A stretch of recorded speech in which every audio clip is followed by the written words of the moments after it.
guys okay? If the game sound is too high, I can turn it down.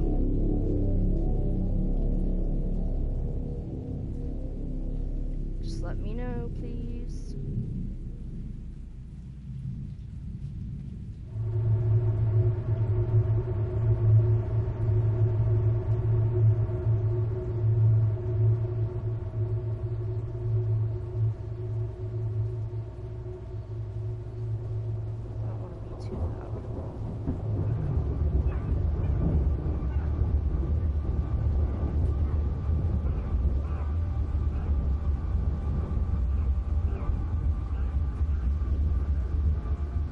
Hear me or no?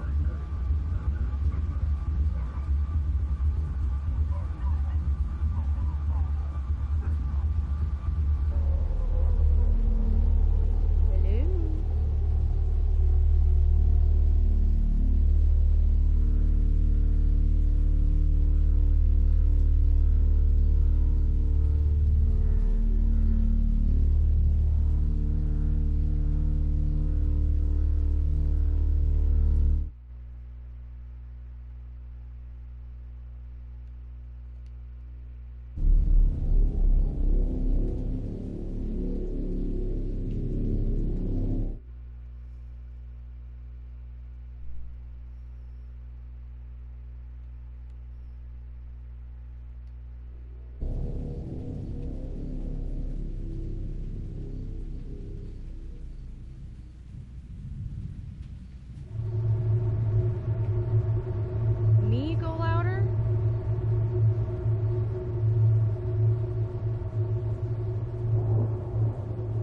I usually just turn the game sound down a little more.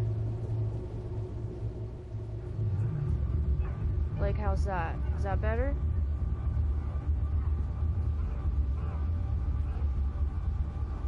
Yes or no?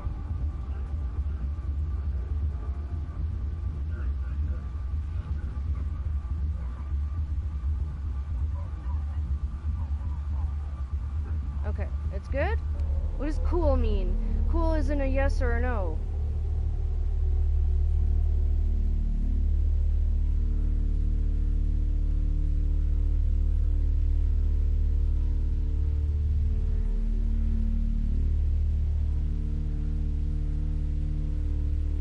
Is it good? Hello? You guys are so slow. What's wrong with you all? Only Tony's talking. Nobody's talking to you, right?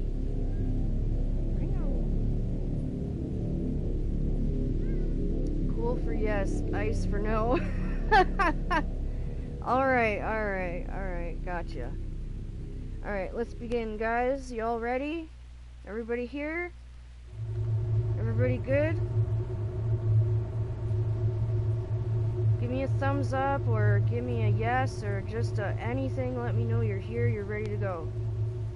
And you're paying attention.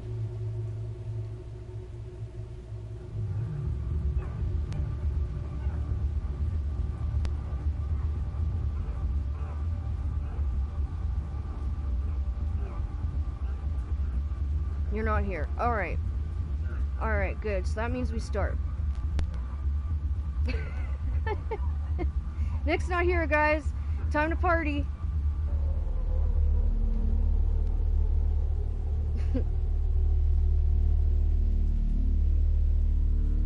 Alright. Well, since y'all aren't answering me, I'm guessing that means you guys are ready. So let's start this. Alright. I have to pay attention now. Alright? I gotta focus. Get into my gamer focusing zone. Alright, here we go. The faculty thinks I've gone loopy, like some kind of spongy Mobius strip. That's why I'm here, isn't it, Dr. Dekker? I can see people's dreams. I've set up an experiment. My dad is trying to hurt me. Quantum suicide. Have you heard of it? If I concentrate hard enough, and I know when the person's going to be asleep, I can have the dream with them. Well, let's call him God. What? He creates this world for his amusement, something he can play with and occasionally alter to suit his mood. It feels like the paintings are watching me. Sometimes, when I walk through a door, it takes me somewhere else. Literally somewhere else. Literally God loves somewhere chaos, else. but something goes wrong. Man and woman evolve. What the What was once hell? chaotic becomes, well, more ordered. Right? Starts as a door-to-door They're all saleswoman. killers. Double glazing, probably. Dr. Dekker, I think Nick was I think we right. both know what you dreamed about last night. I've seen its silhouette changing through the window. Because he thinks I'm evil. I can see things other people can't. On the I basis think we that both the know what central you dreamed component of our about universe last is night. chaos, science can only document a perception of the chaos at any one given moment in time. I did what you said, Doctor. They arrested me. Which means that at any given moment, we can choose to alter our perception of the world, no matter how much chaos that would cause.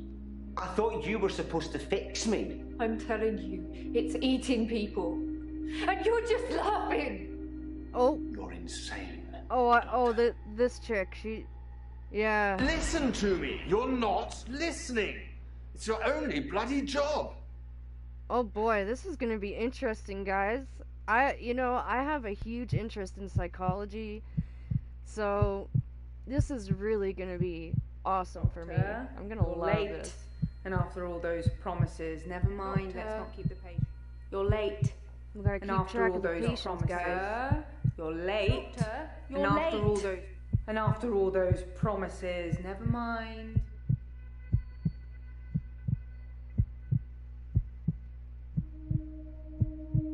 Act 1. Who are you?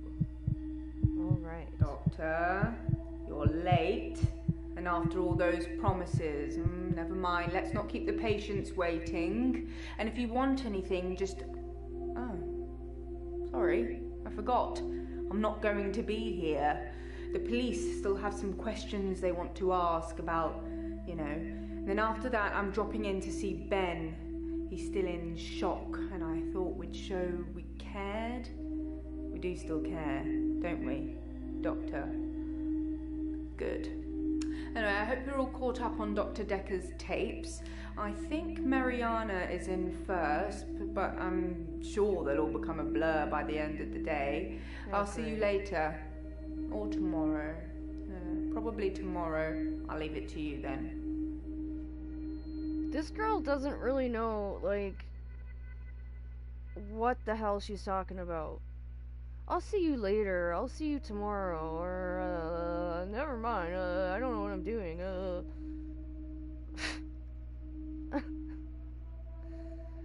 Alright, so... Can we skip through? Oh wow, we can skip through the patients. Okay. I mean, we should just start with the first one, right? What's this? Okay, questions? Okay.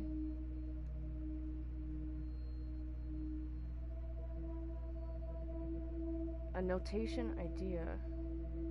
So we have a little book. Should follow this up. 1 star, 2 stars. Definitely follow this up. I'll remove 2 stars or 1 star when done. Okay, so things, important things that they say, we gotta follow up on it, kind of corroborate the story. I guess I'm guessing maybe. Okay, what else do we have here? The light bulb. What is that? Is that what he's thinking? Huh. Let's see for a second here. Button layout. Okay, switch patients, questions, history and responses, hints. Okay. Notes. Keyboard. Select evidence. Alright.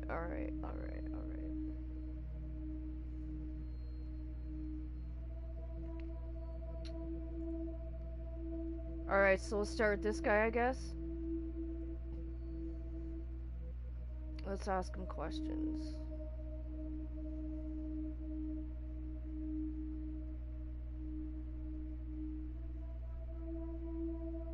We'll start with tell me about yourself. I'm Nathan Peel. I'm a supermarket worker from, well, hell, really.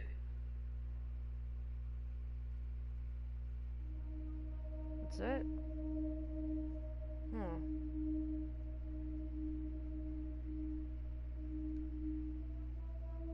Well, we can ask questions. Huh. Interesting.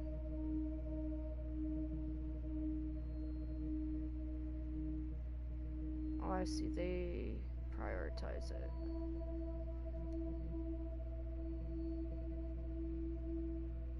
Okay. Dr. Dekker was a complex man.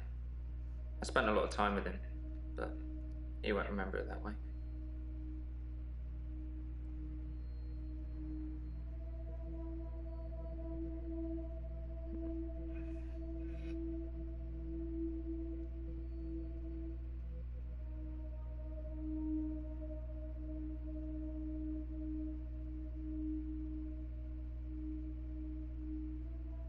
As far as Dr. Dekker was concerned, we had Monday, then moved on to Tuesday. But me, I had Monday 5, 10, 50 times before I got to Tuesday.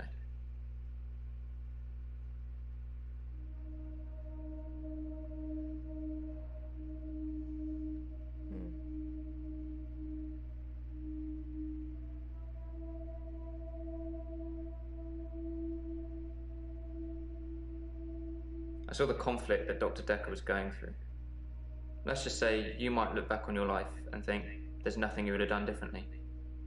No 2 days were alike for him in the end. Like he couldn't decide what to do with himself.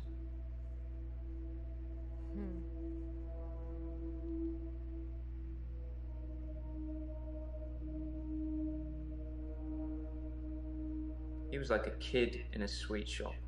He had so many options, he didn't know what to do. I suppose if you take too long picking, all your options run away. I don't really understand what he's referring to just yet. You want me to ask him that? Alright. We can do that.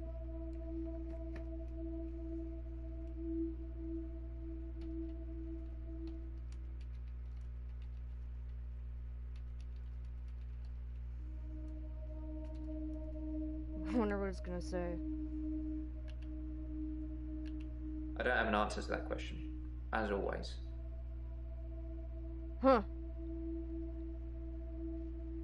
Alrighty. Interesting. He doesn't have an answer to that question, as always.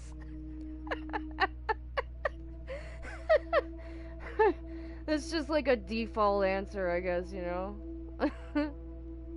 Funny. Yup, he's a psychopath. Okay, He was like a kid in a sweet shop. He had so many options, he didn't know what to do. I suppose if you take too long picking, all your options run away. I think I just replayed one by accident. Sorry, guys. Okay. I watched that Bill Murray film, Groundhog Day, to see if there's any clues. To see if there's any clues. That's how bad it's gotten. I'm looking for a cure in a Hollywood movie. Can you help me, Doctor?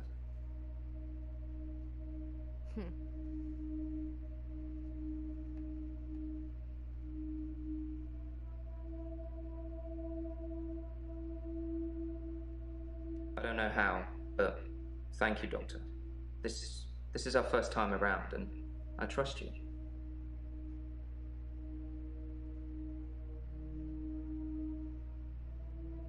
Dr. Dekker's murder was sudden, brutal. It's terrible. But Doctor, 2 weeks. 2 weeks I had of rolling days. No do-overs. No Monday. I wouldn't kill anyone, though. I'd have to keep doing it, wouldn't I? Few things seem to move me forward. Hmm. Interesting. I don't really want to ask what's wrong with you. I don't think that's very polite. But it's the last question there. I think I should ask it. Alright. Cringe. Let's do it. It's like those montages you get in movies. Time passes, you wake up, shave, if you feel like it, shower, Good he's not get mad. dressed. What's the point? You get this day over and over. Nothing changes.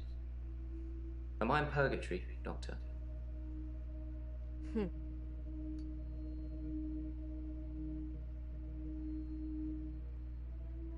Because I'm stuck between this day and the next.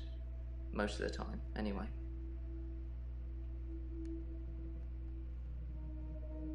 Sometimes it looks different.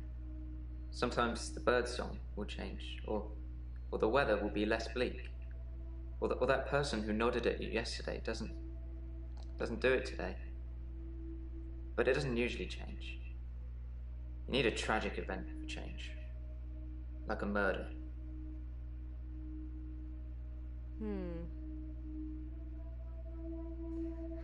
Well, that's very interesting what he just said there.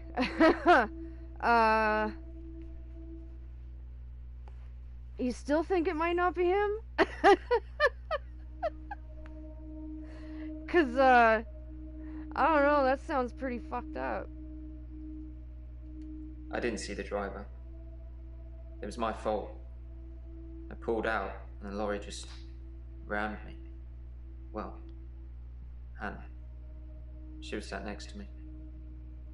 I was in shock, obviously. And when I came to, she was so close to me. It was like she was trying to hug me. But it wasn't right. Not natural.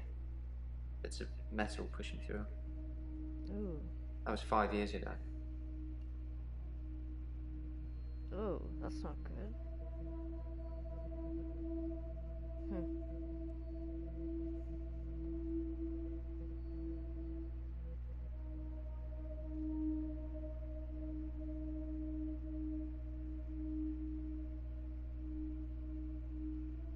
My fiancée, my childhood sweetheart. We met at secondary school. She was head girl, I was the quiet one. She liked computer games, so I instantly fell for her. I proposed in Goldshire.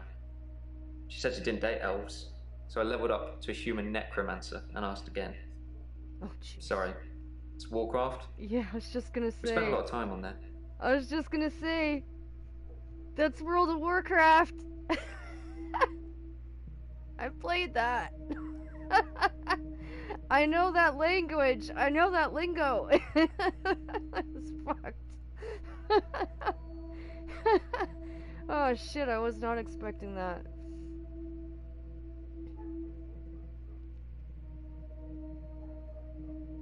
Because he just said he lives in a groundhog type day type thing, and the only thing that would change it is a tragic event, like a murder. Those are his words. So maybe he caused it to happen. He said he had been living in the same thing for 2 weeks. So maybe he did murder just to try to get a change. Who knows? People's motivations are crazy, but that would probably be his. So far, from what I can gather.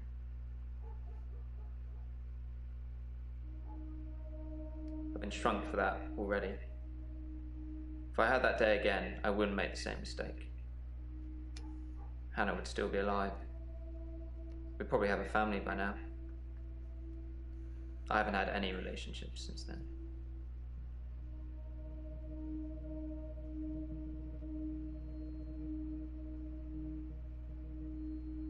I was fine for quite a while after the accident.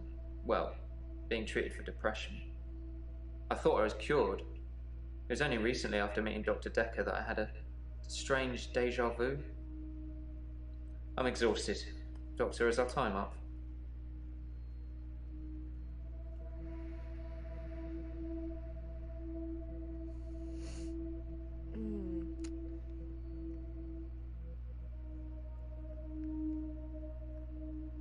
Most of my days a blur.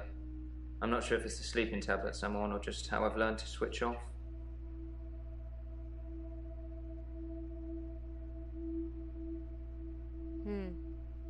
He's learned how to switch off.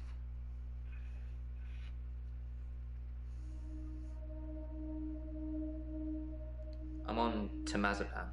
Dr. Dekker prescribed them for me. Temazepam? He thought I would sleep through to a whole new day. I didn't.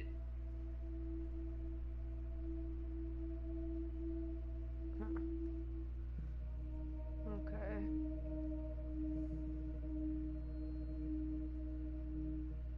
We played World of Warcraft a lot together. I guess it's not the cool thing to do anymore. But we had a lot of memories there. To be honest, it reminds me a lot of life now. The same thing over and over again. Cool Bring me X bunnies to make a stew. Y badger teeth. Rinse, repeat. Maybe I'm just grinding life.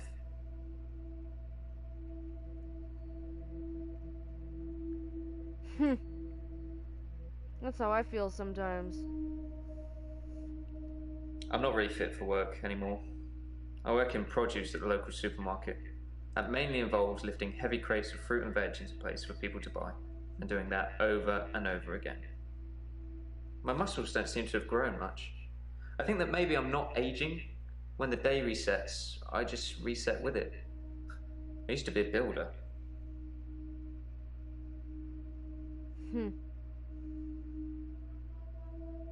Oh yeah? He's not aging? I'm 57. Kidding. Just if you spent the whole day at the gym and then repeat that day and not go, you'd have achieved nothing. 57. Oh my god.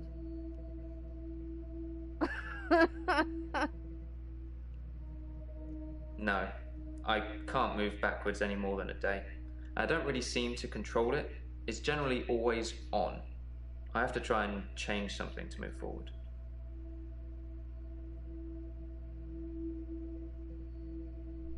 Huh. Alright, time to ask someone else questions. Alright, let's go to the next patient, guys. So, Mariana.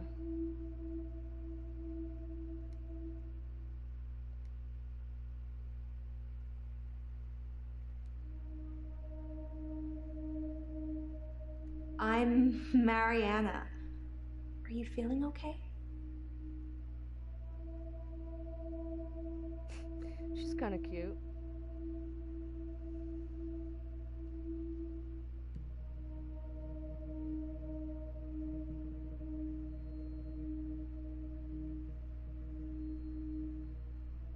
That's what Dr. Dekker would say.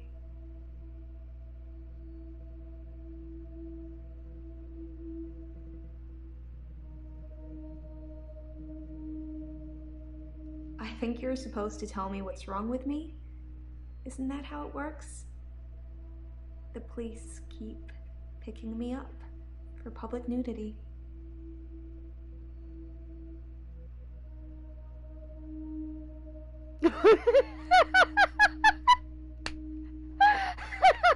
For public nudity? You gotta be kidding me. That's the most hilarious thing I've ever heard. Oh my lord.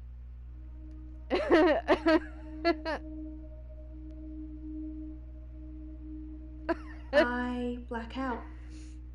And then the next thing I remember, I'm naked on the beach.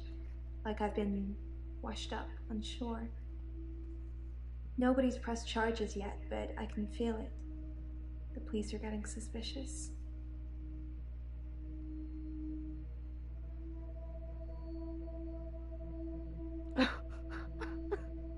What? What?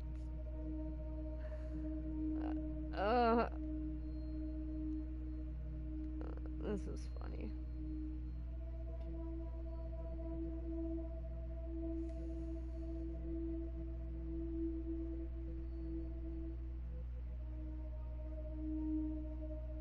I do suffer from blackouts, which is strange as I can hold my breath for a really long time.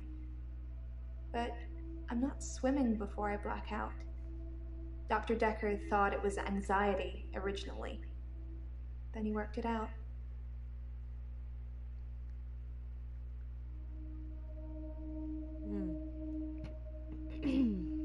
Interesting.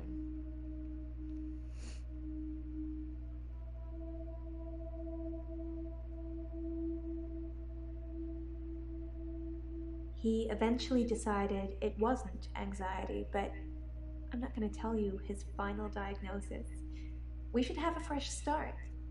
I don't want you influenced by the prognosis.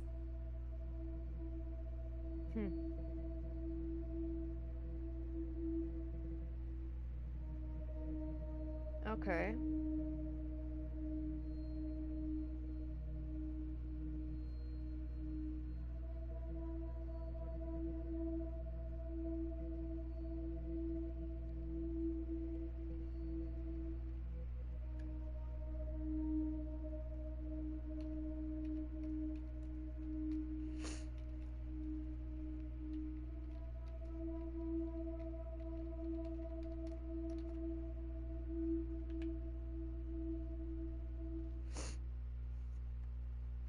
I normally black out when I'm dancing. I like dancing. Do you like dancing?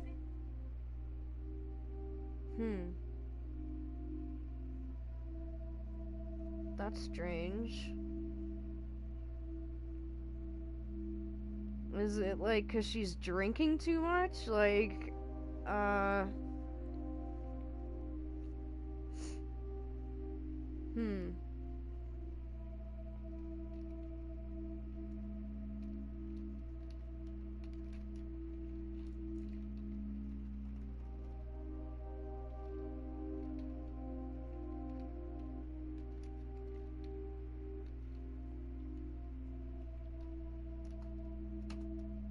I don't drink.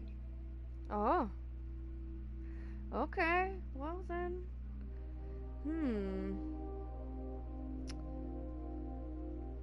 Huh. Interesting, guys.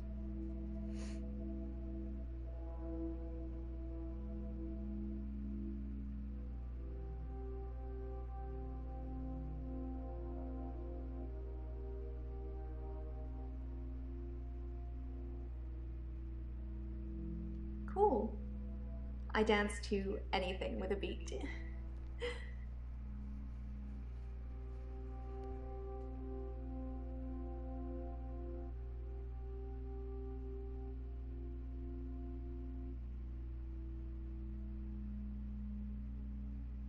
Dr. Dekker thought I had generalized anxiety disorder, GAD, because of the blackouts. He thought I was breathing badly.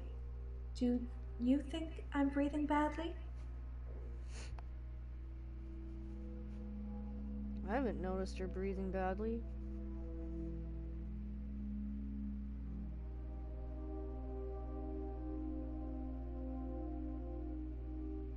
You can check my breathing if you want. Do you want me to lie down? Can you tell just by looking at me? I'm not worried about it, just if you are. No, I'm not worried about it. She seems fine.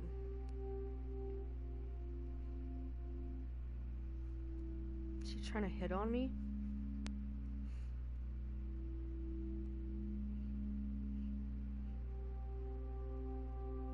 Yeah, maybe the holding her breath makes her black out, right? I'm not sure holding my breath too long is causing blackouts. I mean, it could, but I don't remember ever having a blackout when I'm holding my breath. Yeah, that's weird.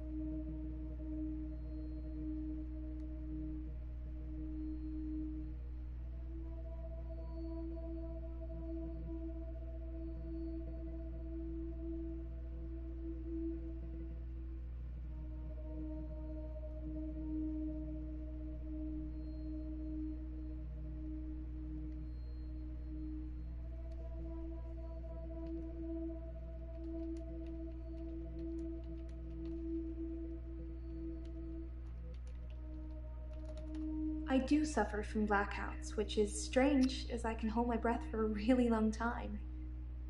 But I'm not swimming Just took me before I back to the black out. same one. Dr. She already Dekker answered. thought it was anxiety originally. Then he worked it out.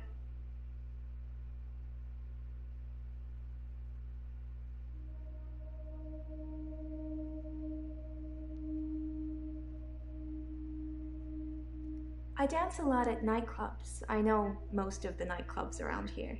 My favorite is the Pearl because they sell cheap vodka shots all night. I thought she said she didn't drink.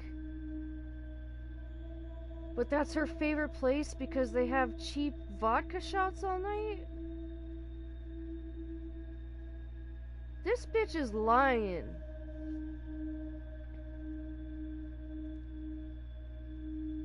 Seriously, she's lying.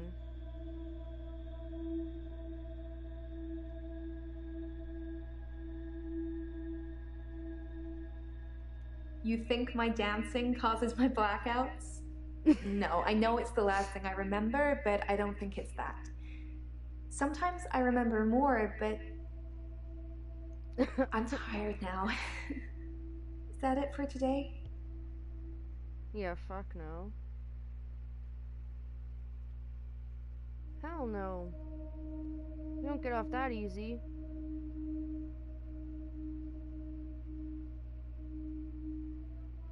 Well, that's why you're here, isn't it?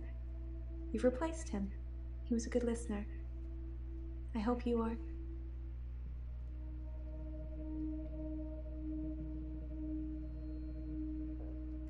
I want to stop having the blackouts. I want to stop waking up at the beach. I want to remember those entire evenings. Can you suggest anything that might help?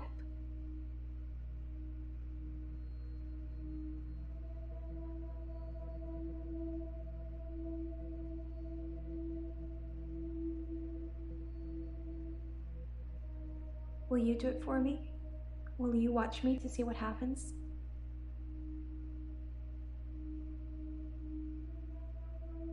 What? Huh.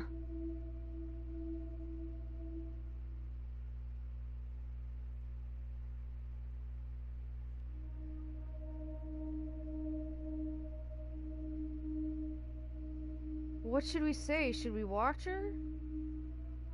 I don't know. I mean...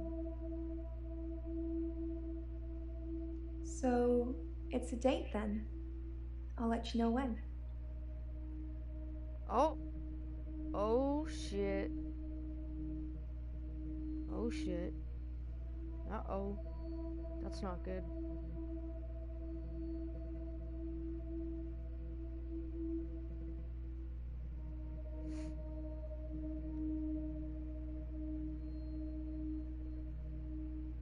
I film myself doing, lots of things.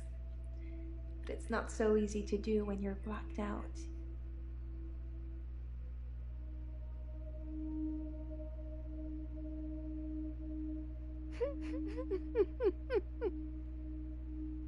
I ain't going nowhere with this bitch. No, I thought she meant like here in the office or some shit. Damn. In a hospital. You know, somewhere where there's cameras to watch her or something. Dr. Dekker could really get inside you. It was, unsettling. But you let him do it. Part of the process, I guess.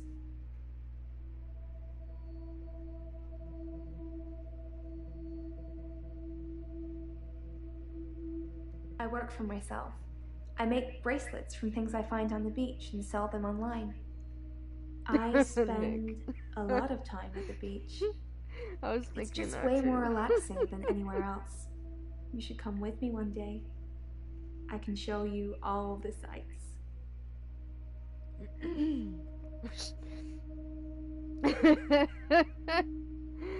She can show us all the sights. She's totally flirting with us. Oh, here we go. There's a bunch of questions.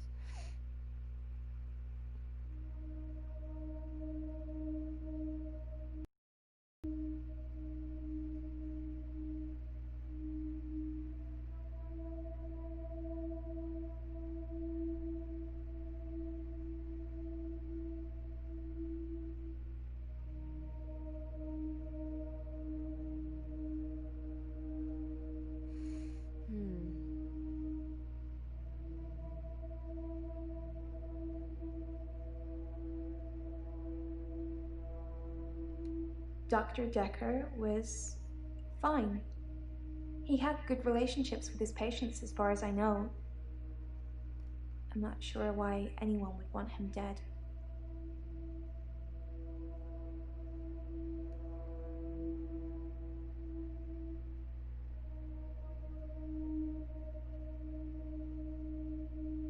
I've been a patient here for 3 months. Today is my patient birthday. Do I get a cake or something?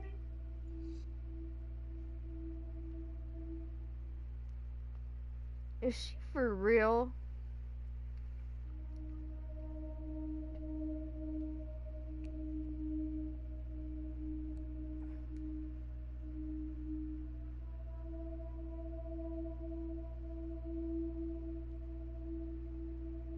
Yes, you can have a cake. No, you don't get a cake. Oh my god. I love the beach. Until somebody Just tells gonna me it's ignore gonna it. kill me, I'll keep going. Have you Right, ever Nick? been addicted to something, Doctor?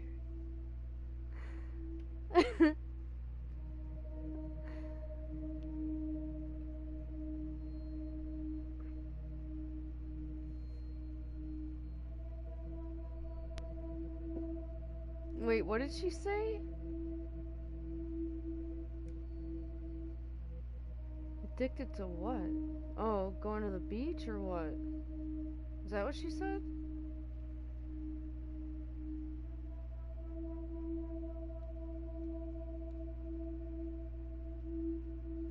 I love the beach.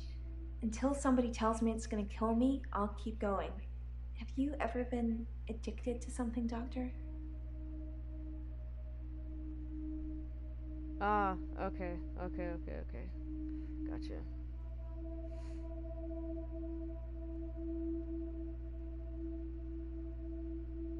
I thought so when I first saw you. We should get on great.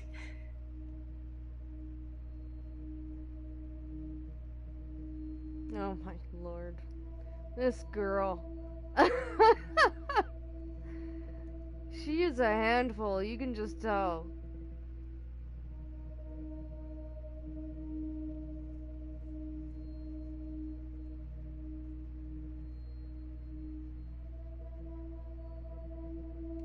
I hold my breath when I'm swimming underwater.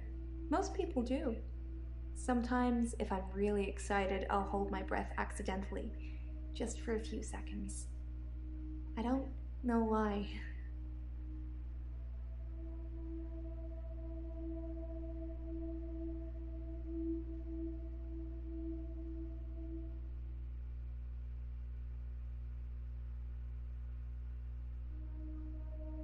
When I wake up, my hair is dry, but it's pretty hot at the moment. I get baked quickly by the sun.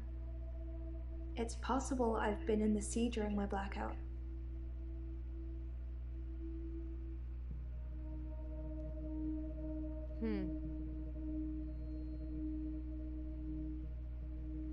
Well, 'cause she was nude. But we can ask. I guess people see me and call the police. But someone will take offense eventually, and I'll be charged with indecent exposure.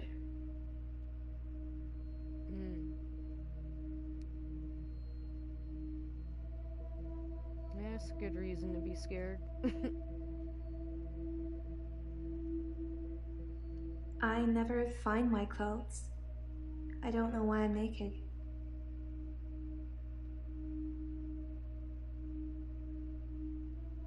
she never finds her clothes?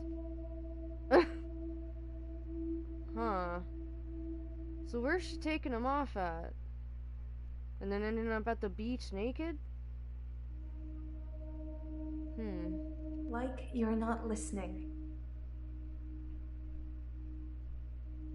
What? She's getting upset. Let's just tell her she can have a cake. That is so sweet. Thank you, Doctor. There we go. There we go. There's that smile.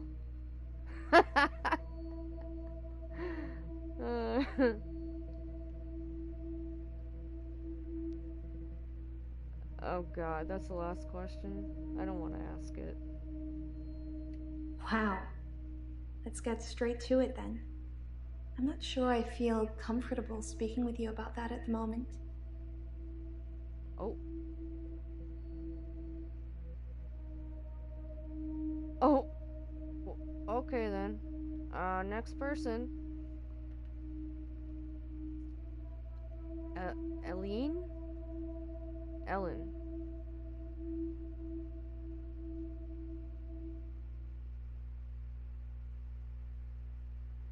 I'm Elin. I'm 25 and I'm a nurse. God, I sound like I'm on one of those dating shows. She sounds like she's from the UK. She sounds British or something.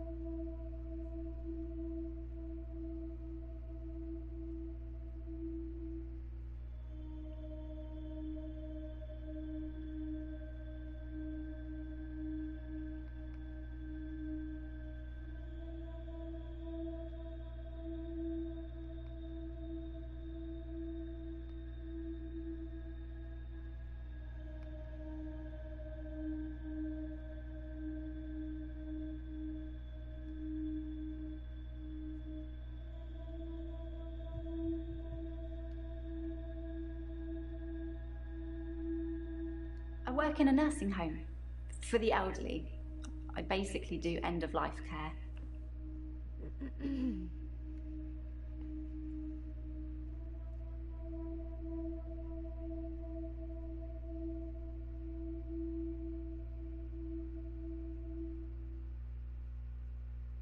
The usual things.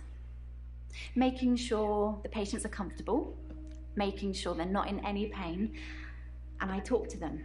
I keep them company. Some of them get pretty frightened about what's coming.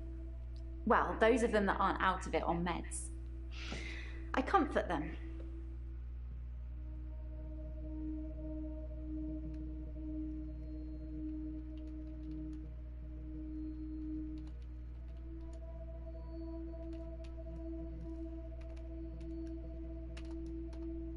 Yes, I love my job.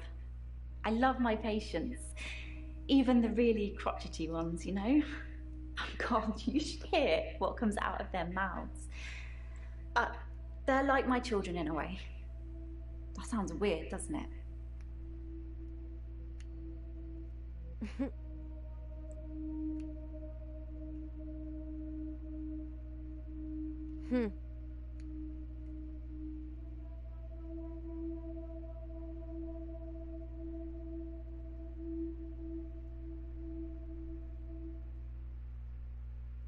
Death is frightening, isn't it?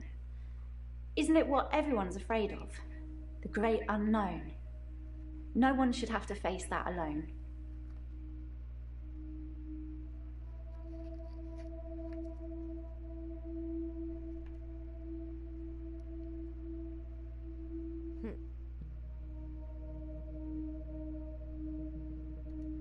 I don't like it when patients are heavily sedated, especially when there are alternatives, like herbal remedies. I mean, imagine if you only had a few days or weeks left to live. Would you want to spend it asleep?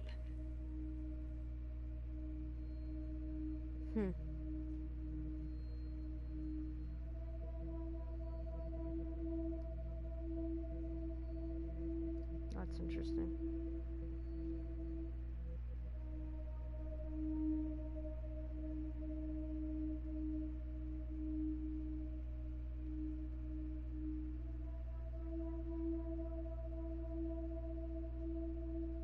Exactly. I feel like it's almost criminal. Like you're robbing people of their last moments on Earth. You should be able to savor the experience, not sleep your way to death.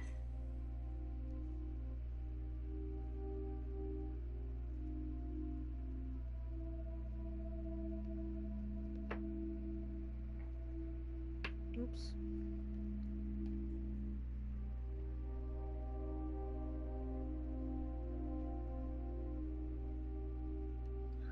I'm not saying anyone should be happy about dying. I've seen lots of people die, and it's a special moment. There's literally nothing else like it.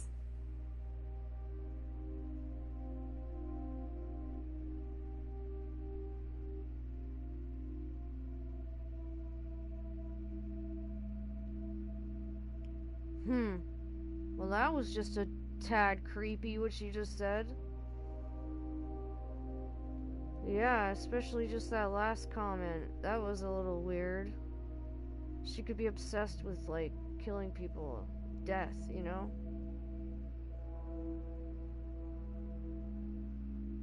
I'm a qualified herbalist. It's okay, you can laugh. Most people think herbalism is a joke.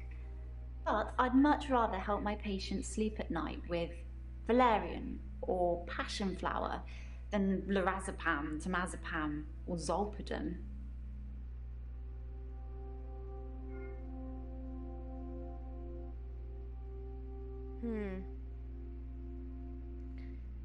She's a herbalist, eh?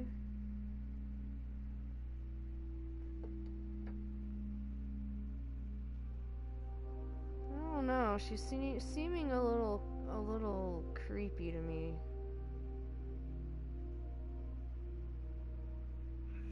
Just a little. I don't know yet.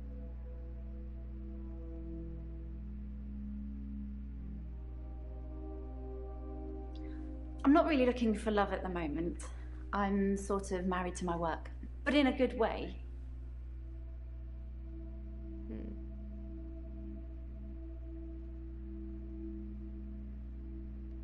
I started seeing Dr. Dekker a few months ago. I thought it would be nice to have someone I could talk to about work. It can get a bit stressful sometimes.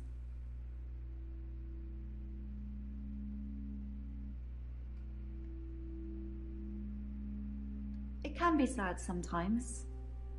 I don't like losing a patient, but that's the job. I don't get stressed about it or anything.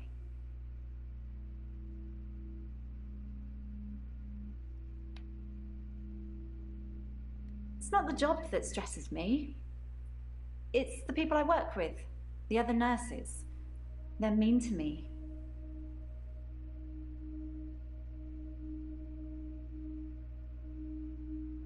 They call me the angel of death because so many patients have died on my shift.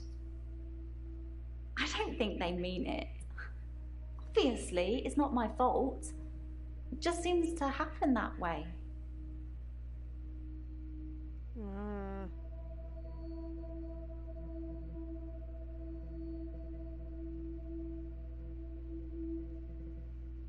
What?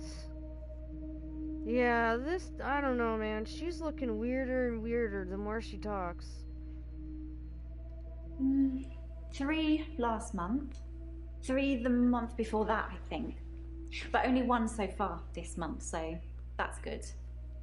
Although one of my patients, Hilda, I don't think she's got long.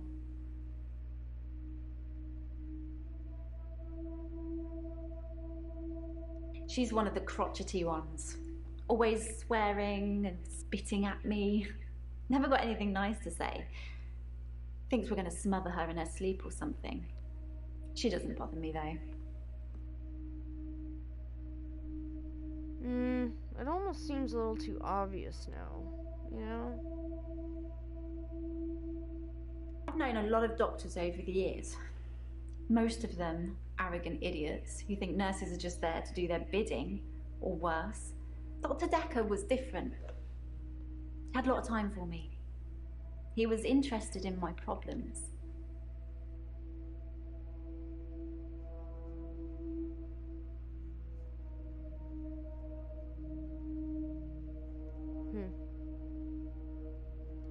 He was a bit offbeat, but yeah, I liked him. But then I like most people.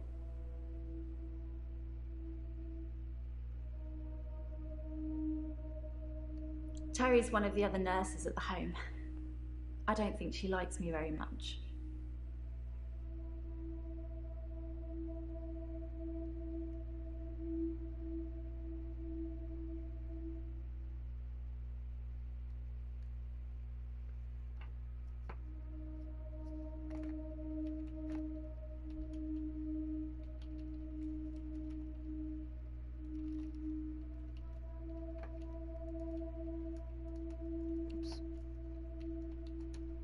Terry's one of the other nurses at the home.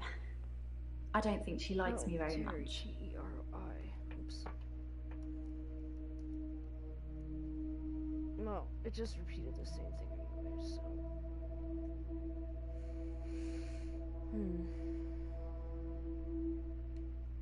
I'd been seeing him for about 9 months, I think.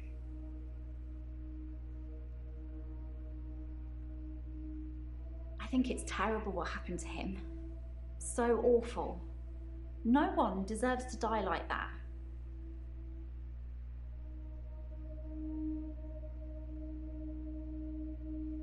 That's it? Huh.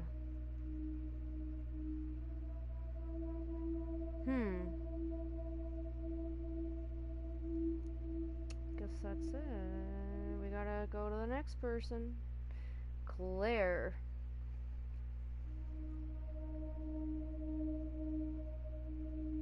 My name is Claire Castleford, and as I'm paying a small fortune for these sessions, I'd expect you to be up to speed, Doctor.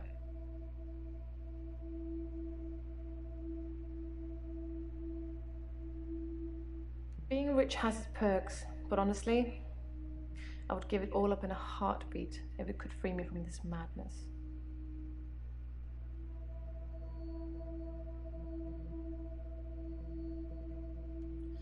Well, according to your predecessor, I'm a delusional psychotic with obsessive tendencies. Oh, and a history of violence. Sounds so cold when you put it like that, though, doesn't it?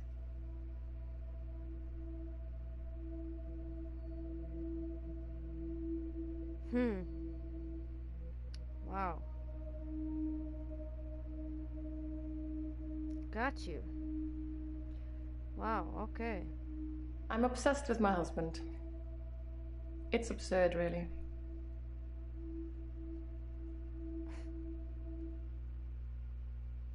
Because he is here. And he shouldn't be. Lucky to be alive. He almost died. My husband is not a well man. We've been having problems for a while now.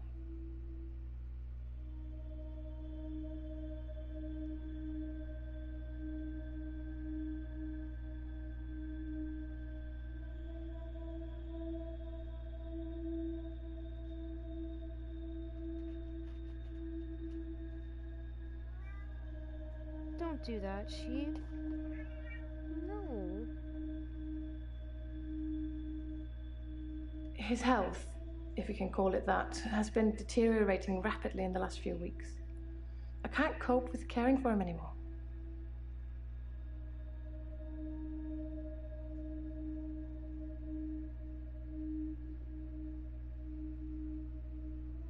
Since our altercation, he's become less and less active. His mind's become less and less active too. Such a delightful conversationalist at one time, now more of an enigmatic husk.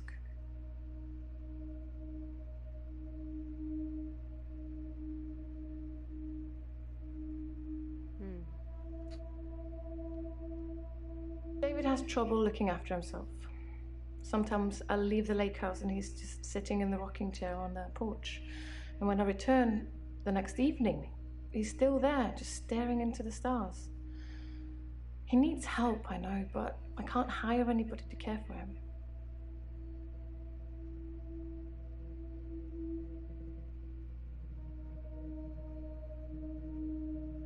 David's staying at the lake house. It belonged to my parents, but I don't use it much anymore. I have the main house to myself. I wouldn't rule her out just yet. To be fair, there was only one violent outburst. That hardly qualifies as a history of violence. And he provoked me.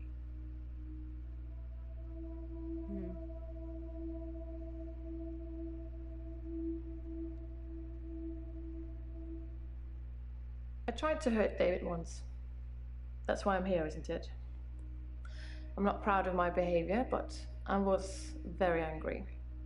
It was a private matter, though. The police should never have been involved.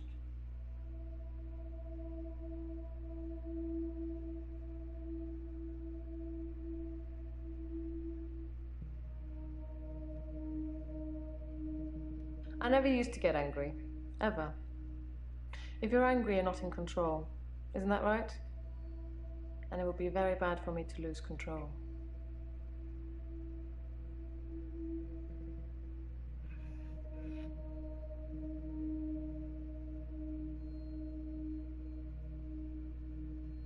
I stabbed him with a steak knife. Shocking, isn't it?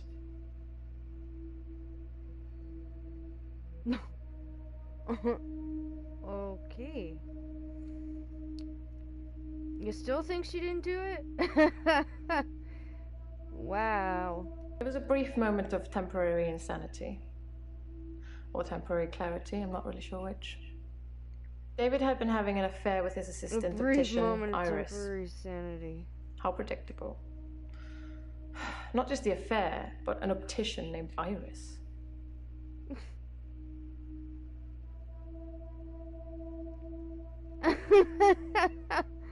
The irony of that. Let's save that for another time, shall we? I'm rich, but I'm not made of money, and I'm fairly sure my time is up. Delusions. As in, seeing things that are not there. I'm not going to be any more specific. It's not true in any case. I'm not delusional.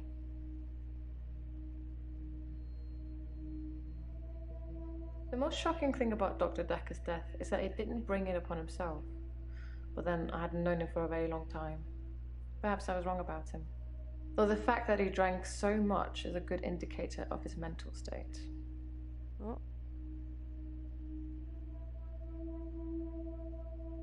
Ah. That's a good clue. I thought it was common knowledge that he drank. You could smell it on his breath when you got close to him. He kept a bottle in his drawer. Such a cliché. Oh, wow. Okay.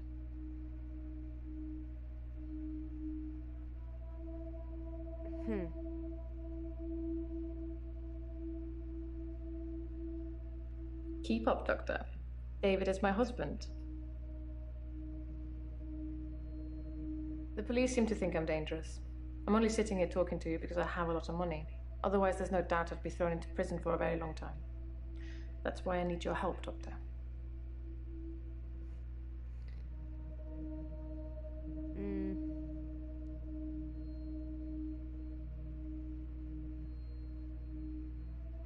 I assume they think I'm dangerous because I stabbed my husband.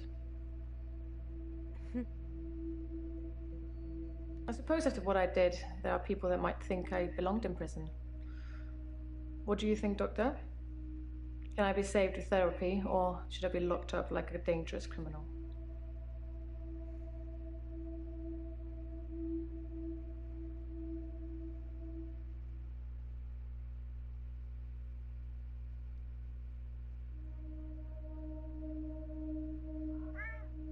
Oh, hello. You have a lot of faith in your abilities. That's good. I look forward to being completely cured. Say hi to the viewers, Sheba. And say hi, viewers. Come here.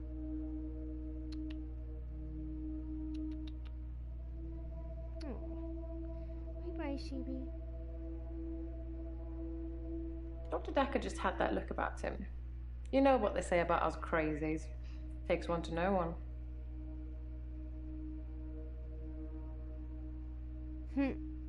Jeez. Alright, next person. Bryce.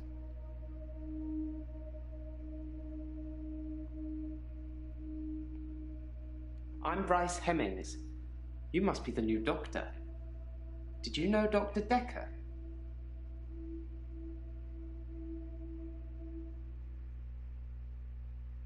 He was an antagonistic psycho. I hope you're not from the same school of thought.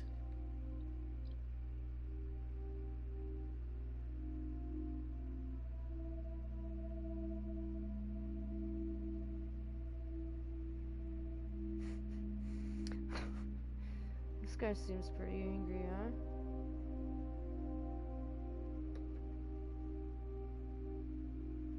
Oh, hold on, sorry, one second.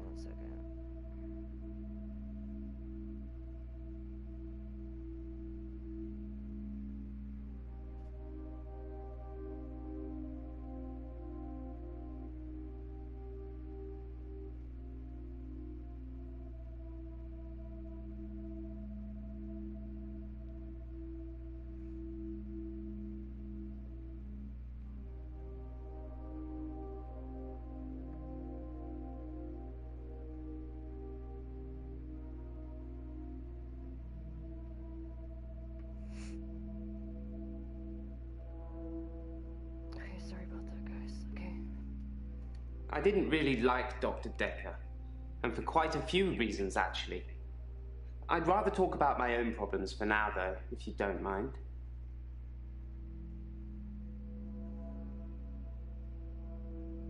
Dr. Dekker would say one thing and do another. He would push me to do things I didn't want to do. He was getting worse towards the end. I'm surprised he didn't kill himself. Well then.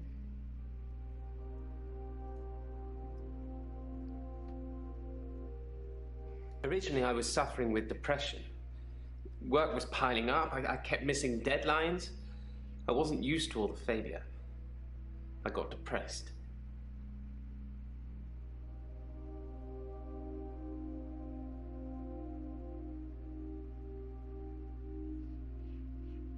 I'm a grave digger, Doctor, and people are dying quicker than we can bury them. What?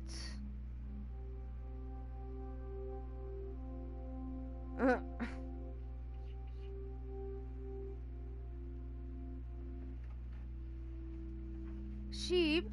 Hey, cut it out. Sorry guys, my cat's going crazy. Oh, she's trying to get my attention.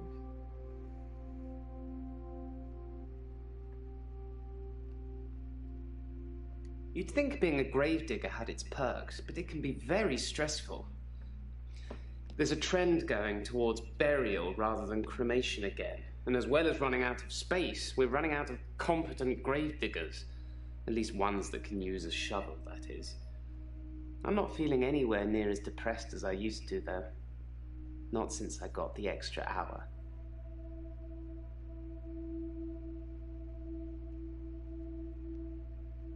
What? This guy is confusing as hell.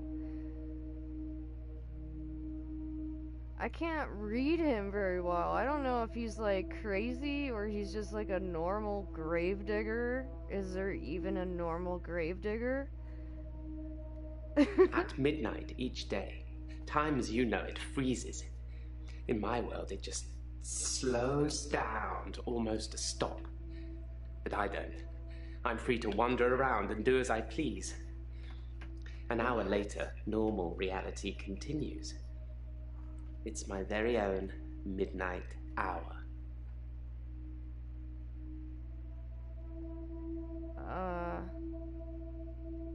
Yeah, I don't know about this dude. It's a bizarre thing to know you have an extra hour every day. I rarely ever sleep until after midnight now, so I can appreciate the extra time. I get a lot of work done in that time. I'm completely caught up. The depression is no longer an issue. 25 hours is a blessing for me. But apparently, it's not real, and I'm insane for thinking it is. What do you think, Doctor? Huh.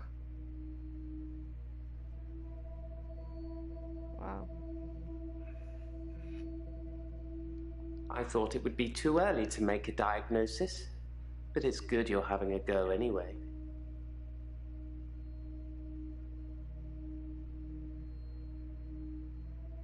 In the extra hour, I mainly catch up with work. It's a godsend.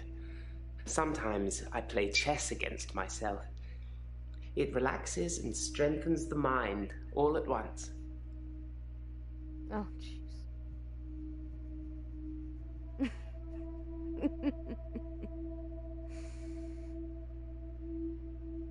Henley Church, where I work, is located on an old Norman motte and bailey. You can't use mechanical diggers or excavators there in case you destroy a relic. Okay, ask him when Dekker died? Okay.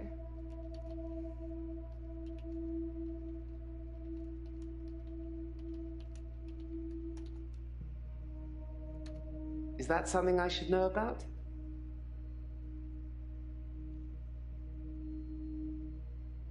What? Is that something he should know about? He's really off his rocker. I stumbled across a relic myself. He doesn't even know what's going on. An on. ancient chess piece. A queen, I believe.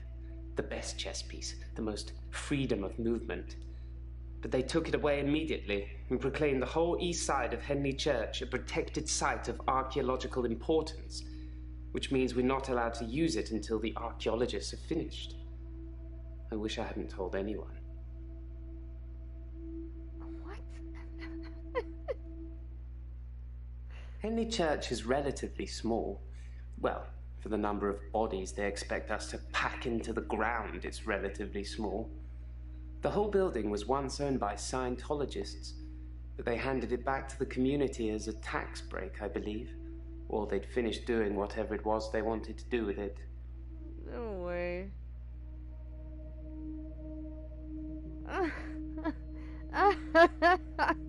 This is so ridiculous. I'm not sure I believe in any religion anymore. I used to believe in God, not anymore. There are too many religions to pick from, don't you think?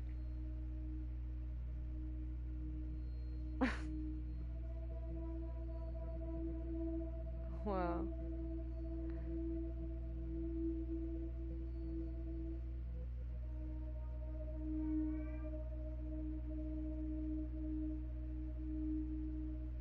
Then we agree.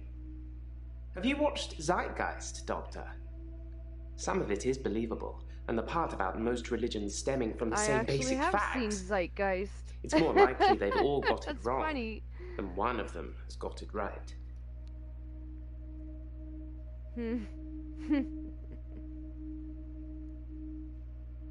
Yes, Dr. Dekker was murdered. Quelle surprise.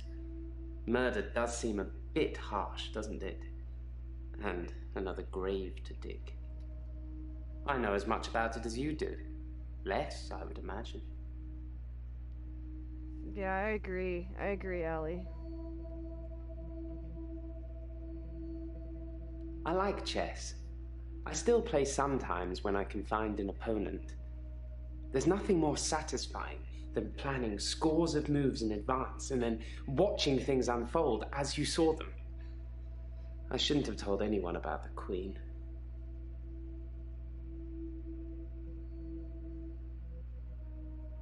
I do like to be in control, but then I suppose most people do. Nobody wants life to carry them along helplessly. Everyone wants to kick against it and make their own way. Do you like to be in control, Doctor? Sheba, get out of there, please.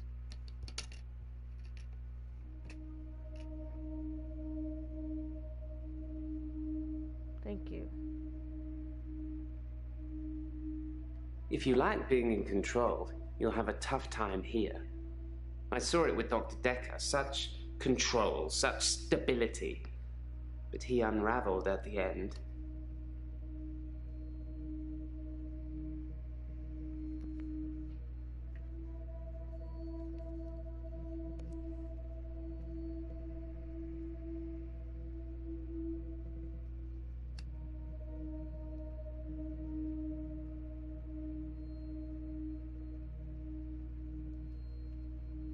He couldn't keep control of everything, of everyone. He just set us up like dominoes, but we all toppled in unexpected ways. You'll find it all out in time, Doctor. Just not today. Can't have your head exploding, can we?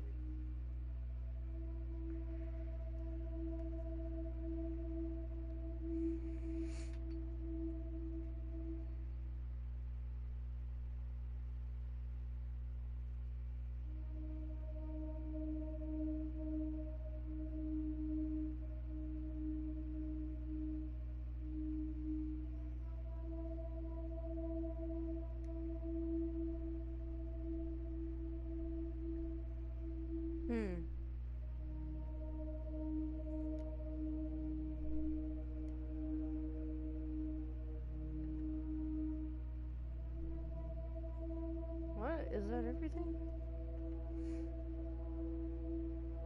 Oh, next day. Hold on, let me make sure. Let me make sure we cycled through everyone and there's no more questions to ask them. Or do you guys have any other questions you think I should ask? Anybody? Any of these people? Or shall we move on to the next day? Yeah, that's it for questions for these guys. I think we'll move on to the next day then. Oh, Doctor, glad I caught you. I thought you might want to hear what Ben had to say. Quick catch up?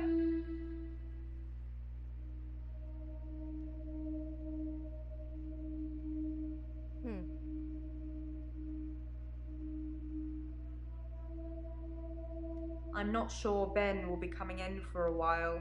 He's still pretty shook up about finding the body. I'm surprised it doesn't happen more often in the line of work he's in. Anyway, he said he found the body at exactly 20 minutes past 10. For some reason, the first thing he did was look at his watch. That's all he'd say before he'd shut down. The police weren't very talkative either. Hold on a second, my cat is being annoying. Get out, Shiva. Go on. Jesus. Alright. Yes, Ben found Dr. Dekker's body on Valentine's night in his office. In your office. On Valentine's night? Huh. Yes, you know, the 14th of February, the day of love. Or remembering a massacre. Whichever's more you.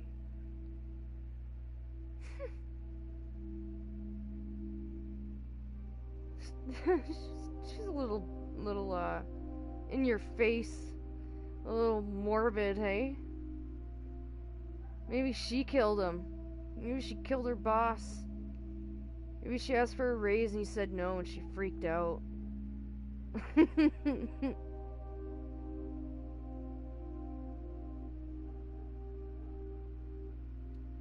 Sorry, didn't you know?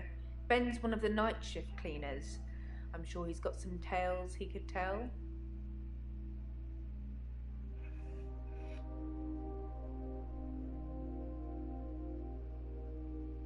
I wouldn't say we were best friends, but we did spend a lot of time together. There's only two of us that work here. I'm sure we'll become friends too, Doctor. Just try not to get murdered.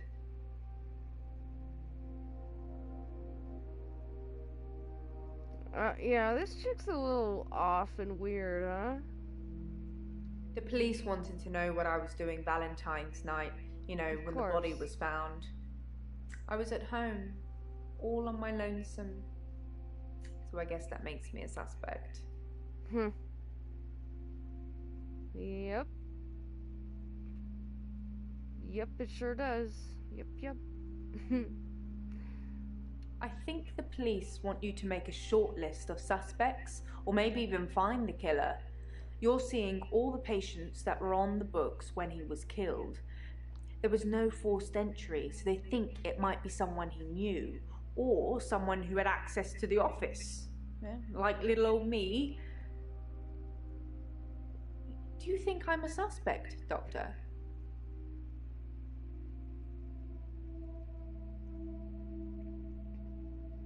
Okay, she cannot be that stupid. She's obviously like the first suspect, and she can't be that stupid to not know that. Like, she's really gonna ask me, do I think if she's really a suspect after she just said all that? Of course. You're the main suspect, bitch. Jesus. As if she doesn't know that. Oh, well, I wasn't expecting that. I suppose everyone's a suspect at the moment, even you. They did mention I needed grief counselling, though, and I said you'd sort me out.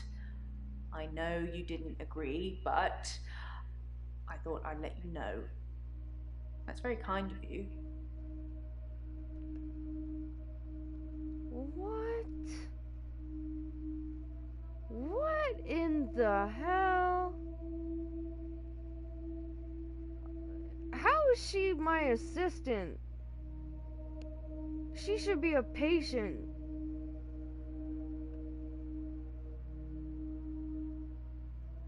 I don't know exactly, but a stabbing of some kind. We'll be getting the autopsy through at some point. I'll let you know when.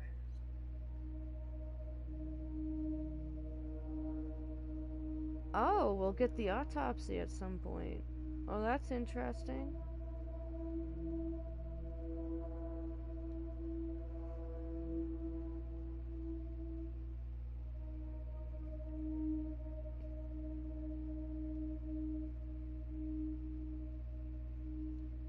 He was stabbed, so that's quite a personal thing to do. You know, I wouldn't be surprised if it was one of the patients who had a problem with the treatment they were getting.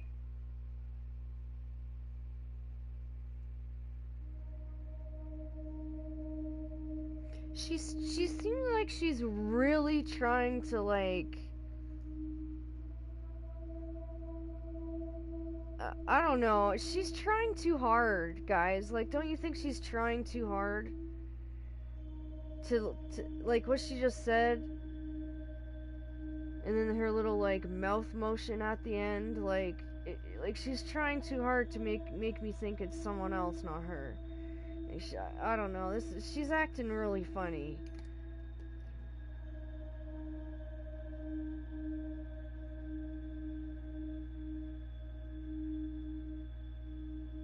I'm just surmising. If you're unhappy enough to kill your therapist, they're probably not doing a very good job.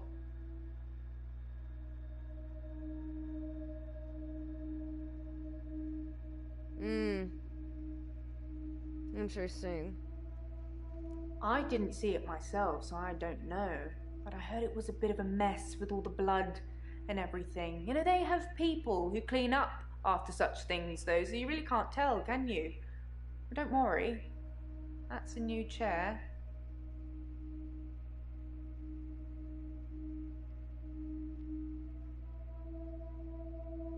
Hold on. Well, how would she know that he died in the chair, though?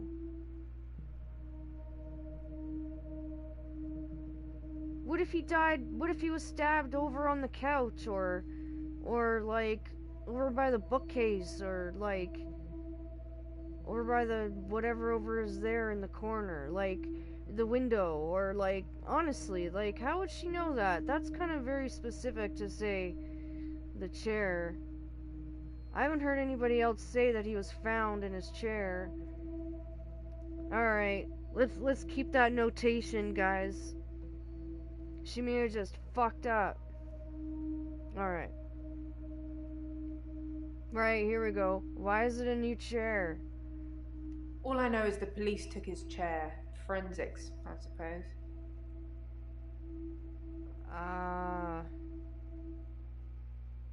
Okay. Okay, that's why. Okay, we can't suspect her. Not just yet. Can't make her guilty. No, not yet. Not after she just said that. I wasn't really in his social circle, so I don't know if he had any friends.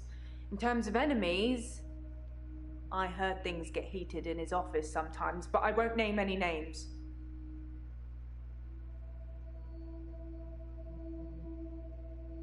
What?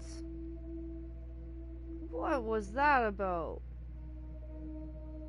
Like she's scared of someone. Susan, Annabelle, Melissa, there are some names, but they're not names of anyone I know.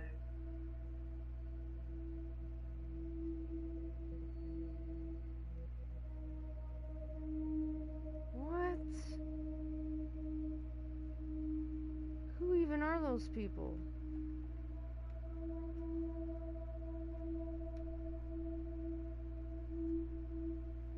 Because she said the police mentioned it or whatever, yeah. So we can't, I think it's time to go the next day because she's the only one to talk to here, and there's nothing else to say, so. Alright, yeah, it says here in the notations, I'm sure you can read there, should ask the patients where they were that day. That's a good question.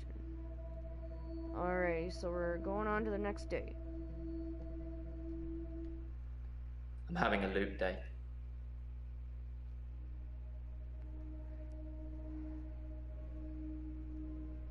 It's just Nathan, I guess. It's a do-over day. You won't remember. What's the name of your assistant again? You didn't know that yesterday. Can you remember where I met Hannah?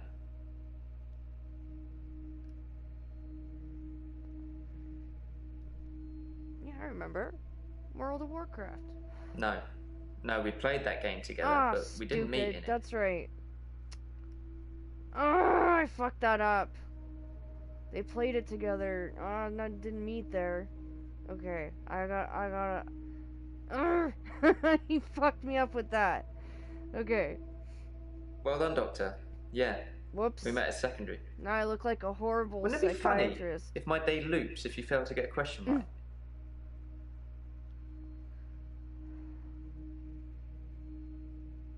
I suppose it's funny for you.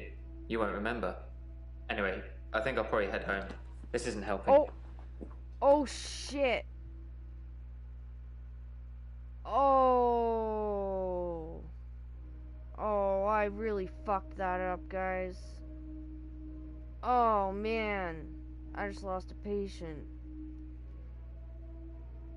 Yep, I lost a patient. Fuck. Okay.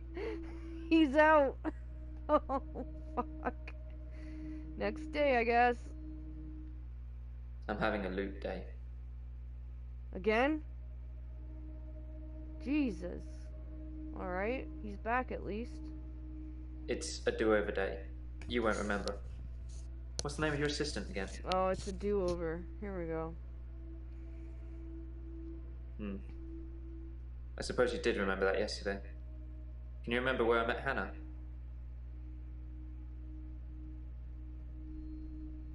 Yeah, at secondary school. It's been fun, but I've got a pill.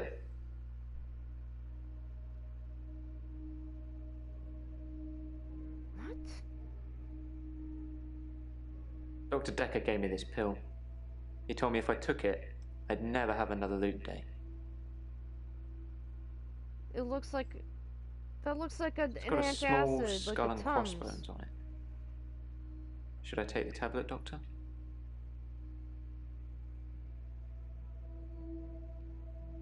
A skull and crossbones? Should he take it? No. I don't know what the hell that is. You're cool. I don't think this is getting us anywhere, though. I'll see you tomorrow. Again. What? What? Oh, come on.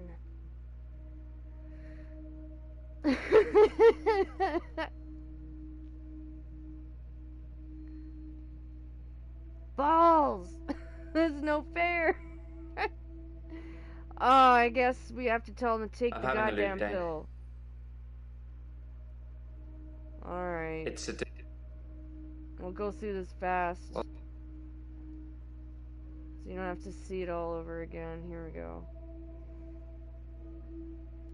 yeah, great. I never mentioned a pill this time, or a tablet.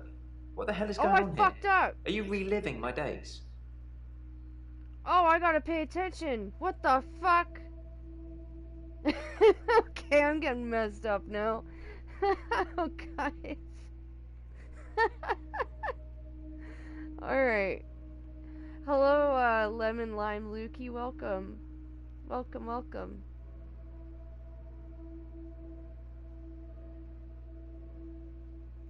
Something somewhere has changed since you arrived. Like some kind of sim theory.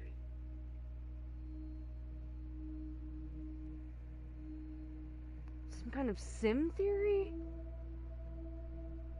It's a thing. Some professor believes we could be living inside a computer simulation, and someone is controlling us.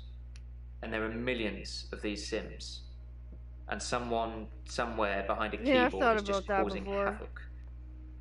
I'm starting to think you have that keyboard, Doctor. Wait, don't answer that. I don't want to know. What? He's out again. Oh, man.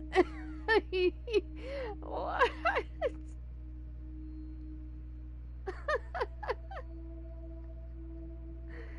Oh my god, alright, so I can't go skipping through a bunch of shit this time. Midnight Alright. each day. On Valentine's night. Time as you know it freezes. 20 minutes past 10. Keep up, Doctor. Thinks we're going to smother her in her sleep. I'm a grave digger, Doctor. I was at home. David is my husband. All on my lonesome. Stabbed him with a steak knife. Nothing changes. I'm a qualified angel of death. When I'm dancing, You get this day over and over. Hilda. I black out. I don't think she's got long. And Laurie just... Naked on the beach. Hannah. Is that it for today?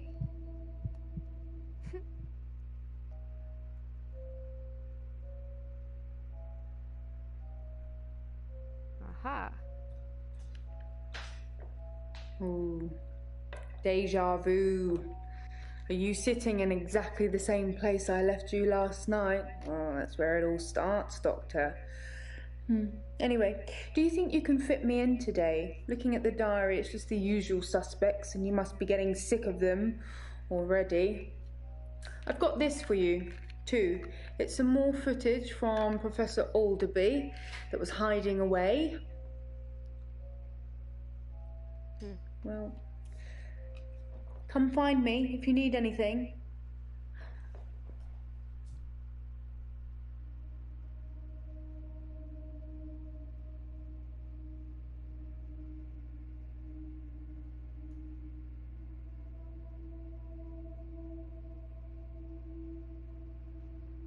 You can't see whose messages.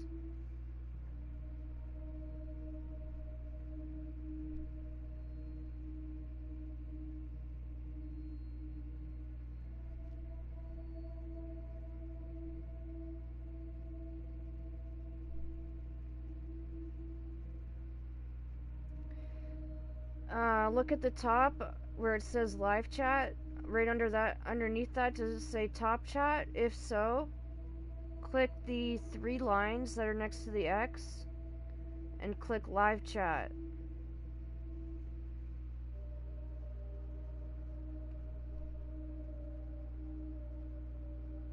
If you have it on top chat, sometimes it doesn't show all the messages.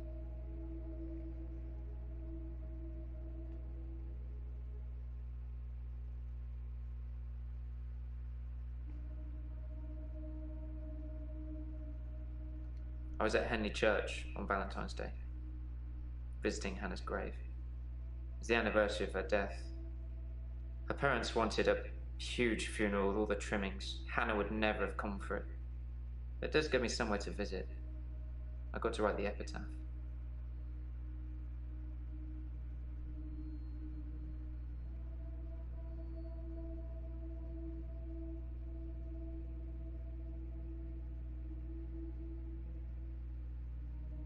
Hello again, Doctor. I had a bit of a shaky loop incident, but let's not talk about it.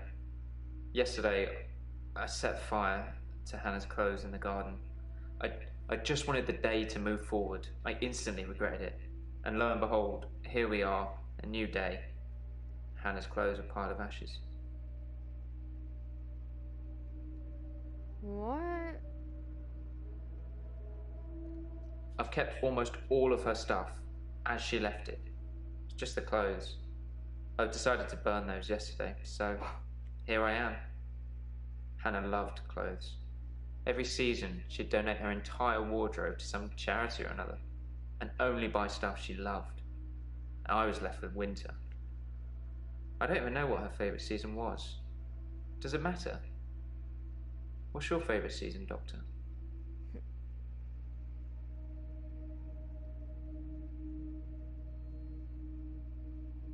I thought you'd be an autumn person.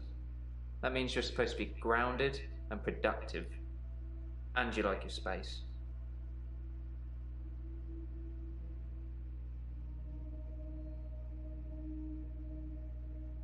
Dr. Dekker felt that Hannah was holding me back. The memories of Hannah. In his opinion, I was holding on to the past. So I guess he cursed me. If that's even a thing.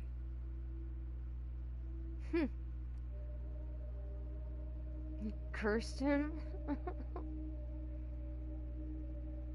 Yes, Dr. Dekker cursed me. I don't really want to talk about it, but let's just say I blame him for the way I am. Can you give me some advice, Doctor?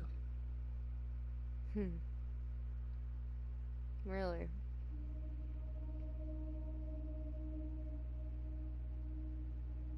I've been trying to think how I can get past today. I've come up with a couple of choices. I could set fire to Hannah's photographs.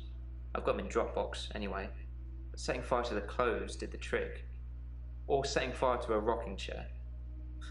She sounds like an old lady, but she loved that rocking chair, which I've not sat in since.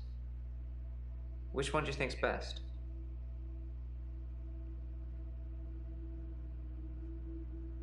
What the frick? I'm not telling him to burn anything. What the hell?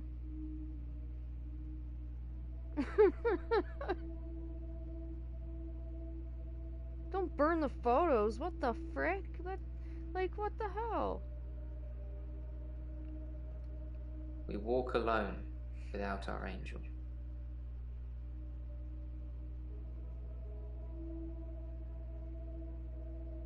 I left Henley Church about 11 o'clock on Valentine's Day. I was talking to an archaeologist who said they'd uncovered some fossils resembling a strange cephalopod-like creature. Strange place to find an octopus, really. What? Do you think I've got something to do with Dr. Dekker's murder? Maybe you should ask your assistant who Dekker saw that day.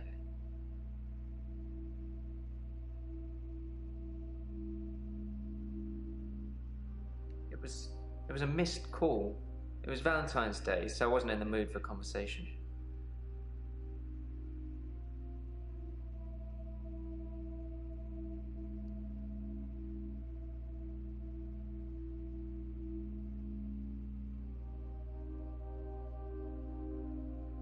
I'm not religious, but when I wrote Hannah's epitaph, I knew her parents would want some acknowledgement of the great bearded one. But she was an angel to me. She was an angel to everyone. I've been alone since Hannah. I can't imagine anyone ever replacing her. Not that I've looked. Do you think I should look for someone else?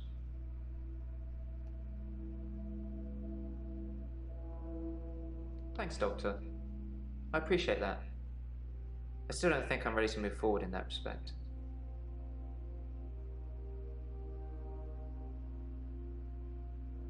Oh, for fuck's sake.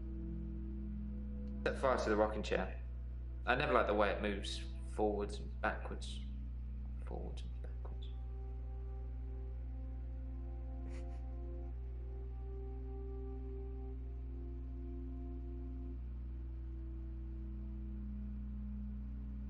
She's dead. Thanks for bringing that up.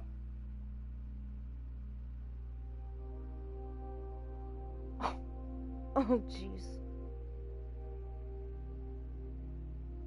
She was interested. Maybe I misread. Maybe she was just being kind. I suppose most women wouldn't enjoy me talking about my dead ex for hours. It's a sea creature, like an octopus. I suppose they find dinosaur bones everywhere. Just because we're on land now doesn't mean millions of years ago this place wasn't at the bottom of an ocean. I like winter. Being snowed in with Hannah, just the two of us. It's paradise.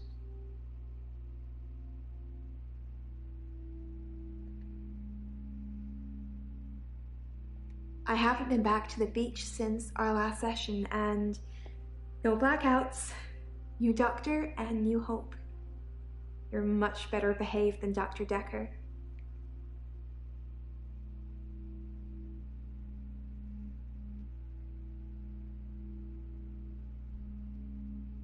Dr. Dekker dated his patients.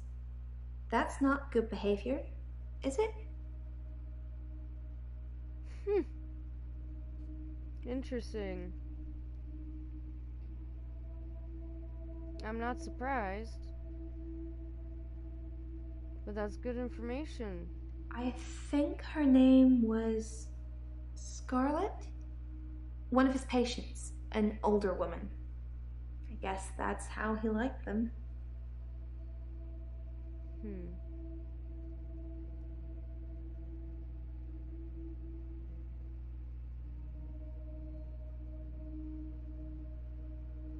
We went out for drinks. Didn't you know? He said it was a breach of something or the other, but I can be pretty persuasive when I want to be.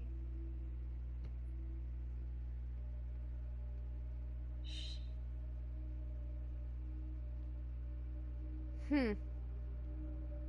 Oh, yeah?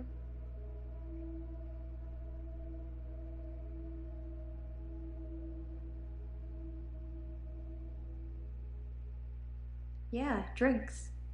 I think Dr. Dekker ordered neat whiskey. I had water. I don't drink. That guy was talking about a cephalopod, which is like an octopus. She has an octopus necklace. I find that a little strange.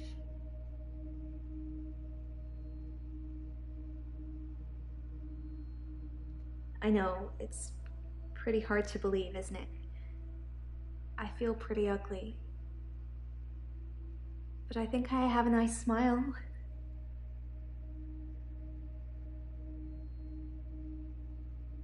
She's crazy. She thinks she's ugly. She's not ugly. Lots of people find me attractive, but I've seen something truly beautiful. It makes me feel dull by comparison.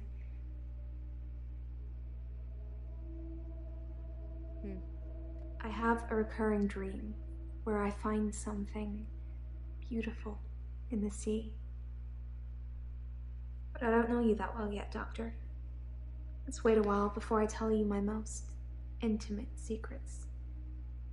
Sorry to cut in, Doctor. I've just had a phone call from a solicitor.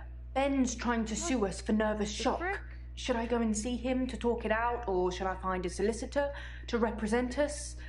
Sorry to be pushy, I just think we should act quickly before it's too late. Okay, well, just let me know. Hello, Riley's Gamer. Welcome.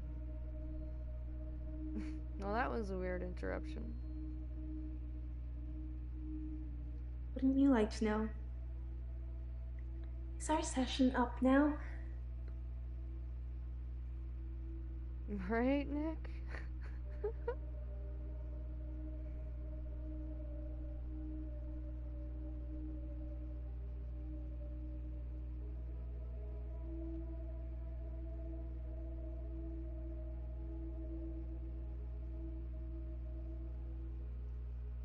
I guess it was a couple of days before Valentine's Day.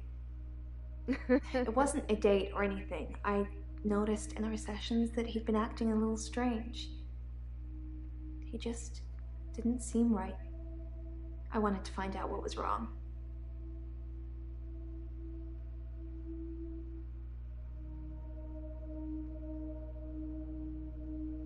I didn't do anything on Valentine's Day. I washed my hair, and then I walked along the beach for the whole night. It's actually true. I saw one of your patients, actually. The nurse. She was on the pier with someone. Pretty much all. So I can vouch for her, even though she probably didn't see me.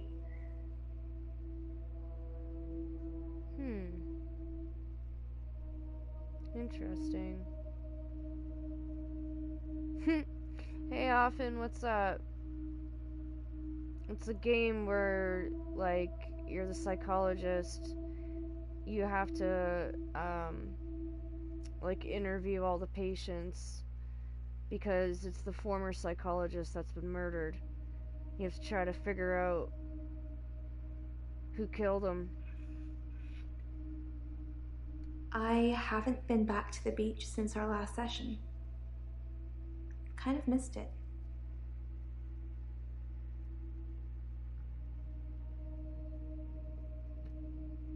You do something a lot, you're gonna miss it. I suspect I'll go back there soon, but it's helped with the blackouts.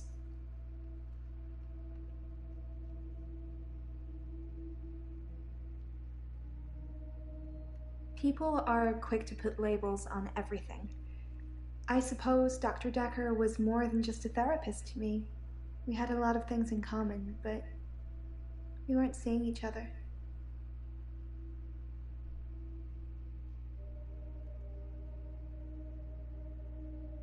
I'm not seeing anyone at the moment.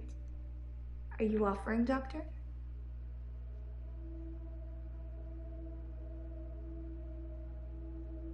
It sounded like an offer to me, Doctor.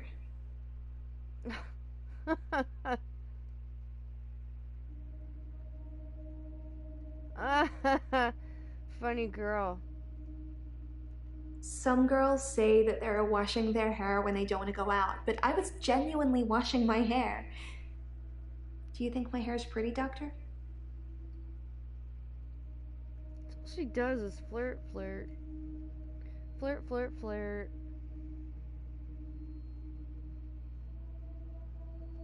I'm insecure, Doctor. Isn't it obvious?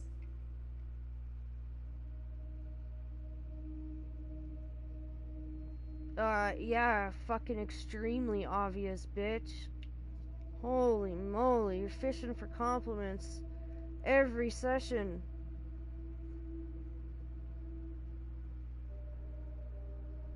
I've danced around in my living room, but no clubs since last time. I like dancing around in my underwear. Sometimes Hello, Empty. less. Welcome. Can't believe I literally have to answer her yes or no. Like, it's such a mess. But thank you.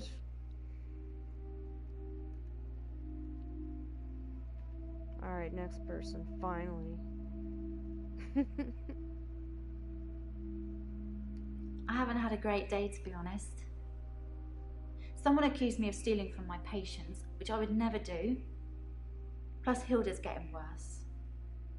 Alright, the nurse that's obsessed with death.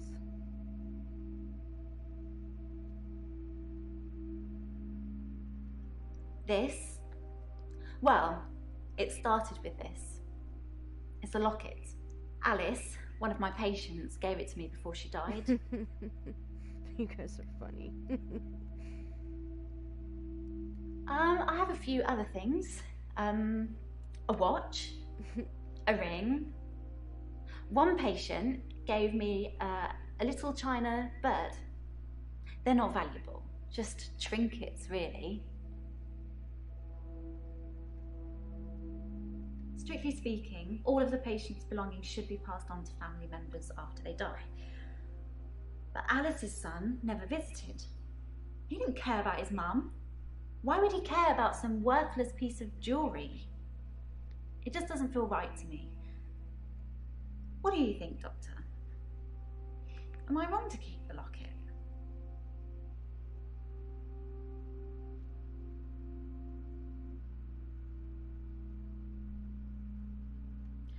Thank you, Doctor. That makes me feel much better. I shouldn't let what Terry says bother me so much.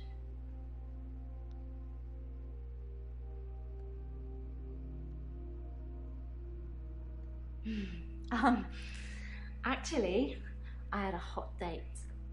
It wasn't anything serious, just some guy I know. But it was a nice date. Right, 5-finger discount. Different to what I'm used to. What is with this lady? It was very traditional, old-fashioned, you know? Dinner at a nice restaurant. Then we went for a little walk along the pier. Held hands, had a bit of a kiss. Then he called a cab, and I went home, alone. Well, we know that other chick, the one we were just talking to, the redhead, she saw her at the pier, so they can vouch for, well, she can vouch for her. The other chick didn't see her, but kind of odd. So I don't think either of them did it, to be honest. I think it was about 11 when I left Max. I'm sure you could check with the taxi company if you really wanted to, if you think I need an alibi. I don't know. Yes, I had a session with Dr. Dekker on Valentine's Day. 3 o'clock, I think. Just a few hours later, he was... I still can't get over it.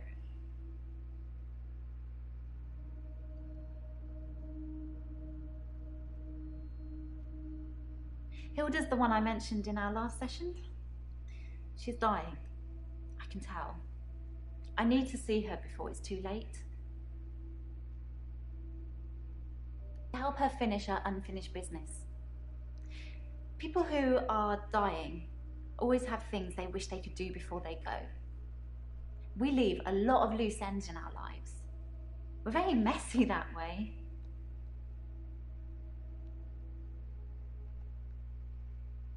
Hilda wants to see her daughter. She's in Australia, so I'm going to have to use my talent.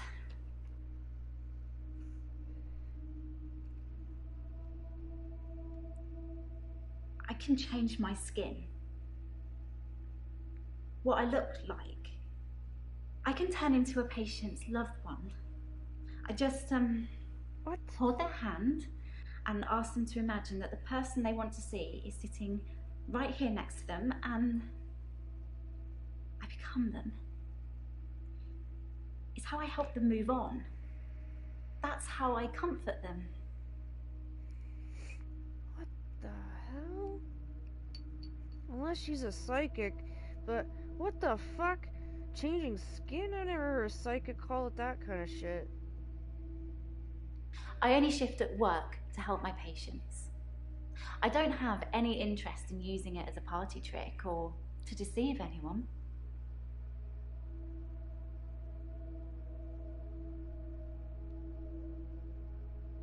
Of course, it was Terry that accused me of stealing. One of the other nurses. She's actually trying to make out that I'm some kind of HSK. What's HSK? What's HSK, guys? Anyone that lives in the UK or something? What is HSK?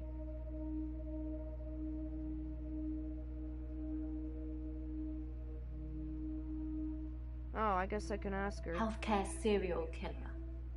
You know, like those nurses that kill loads of their patients. I'm surprised you haven't heard of it. Anyway, because a few of my patients have died on me, and some of those patients have given me gifts, Terry thinks it means that I've been killing them off. Oh my god. I thought it was like a fucking company or something. Oh my god. His name is Max. He's really sweet.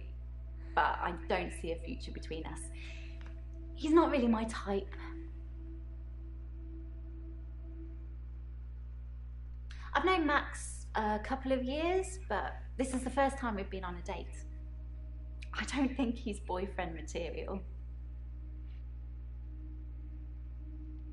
Dr. Dekker seemed fine on Valentine's Day. He seemed to be in a good mood. It didn't seem like anything was bothering him. I can sense it, you know? It's like when you're outside and there's a sudden change in the light or the air feels different and you know it's going to rain. Right, Dad? It's like that. I always know when one of my patients is fading, even before the doctors know. Their energy changes. It sounds silly when I put it into words. I sound like my mum. Her mom. No, I want to ask her a question.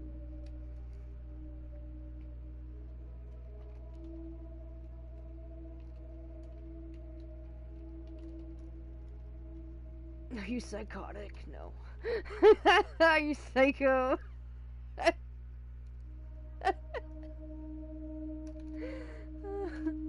think we've got a bit off track. Maybe you should check your notes. Oh, fuck off, bitch. Really? Oh yeah, let's check out this footage. I forgot about that. Nothing, of course. The faculty thinks I've gone loopy, like some kind of spongy Mobius strip.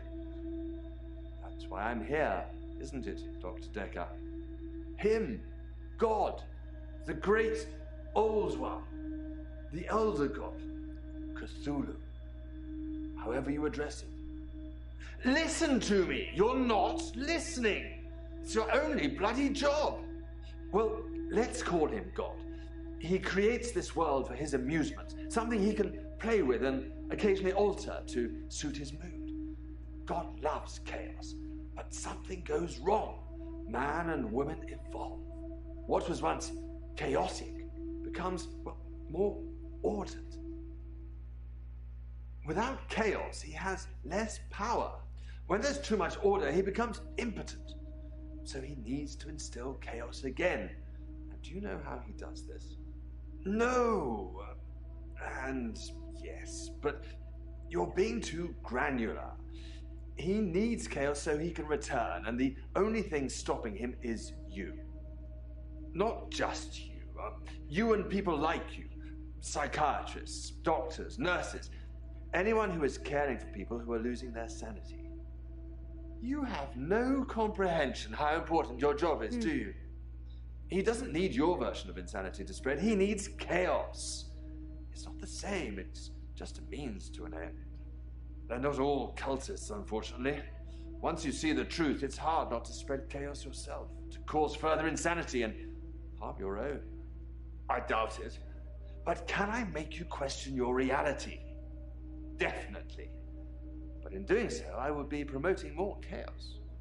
On the basis the central component of our universe is chaos, science can only document a perception of the chaos at any one given moment in time. As, by definition, chaos is unpredictable from one moment to the next. Which means that at any given moment, we can choose to alter our perception of the world, no matter how much chaos that would cause. In 10 seconds' time, there will be no gravity in this room, and we will float. 3, 2, 1.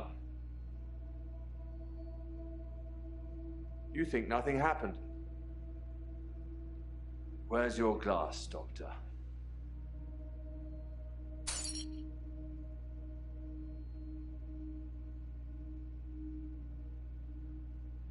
What? Did you hear that? What the frick? So, I'm guessing that was one of the patients that he saw the day of his murder? That was a little strange.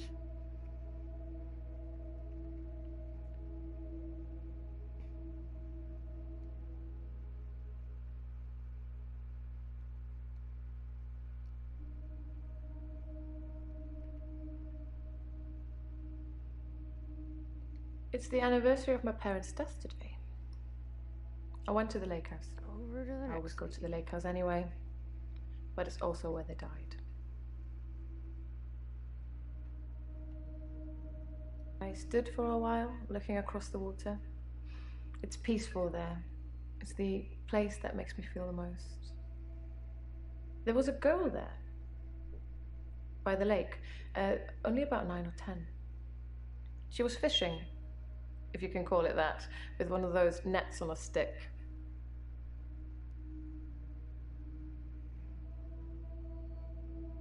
I don't know why I talked to her. She looked sad. I don't usually talk to children, but she seemed different, special. I'm allowed to talk to her, aren't I, Doctor? We don't know yet, babe. We haven't got the autopsy yet, but apparently we should at some point. Good. It felt nice. I felt like I was being nice. I felt human. So I can find her and talk to her again, Doctor.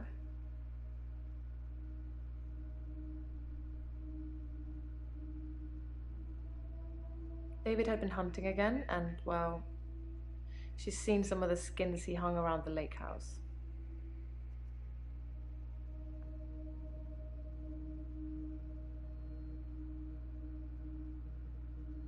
I don't mean I'm going to hunt her down, just if I see her, I'll talk to her again. David wasn't there, or at least I didn't see him. I didn't go inside. I forgot my key, and the spare was missing.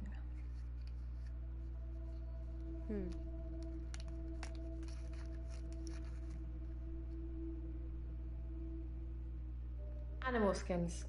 David hunts, then skins. It's horrible, really. He's not really good at either job, so the skins still have great lumps of bloody carcass hanging off them. I'm sure he'll get better with practice. Ew. Ew, gross. What the fuck? They died of carbon monoxide poisoning. I was staying at a friend's house. Otherwise, I would have died too.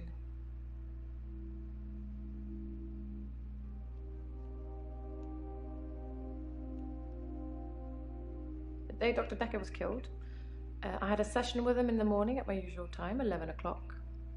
That was the last time I saw him.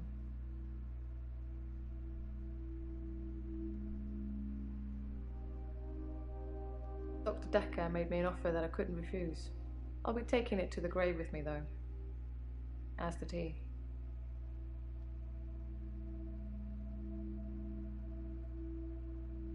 I don't know. I suppose she just reminded me of me. I spent a lot of time alone as a child. She said she was trying to catch some strange creatures that she's seen in the water.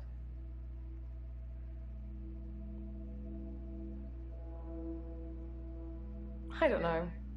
Minnows, probably. Everything's strange when you're a child. It was 12 years ago. I was still very young. Too young to be an orphan, anyway. I had to toughen up quickly.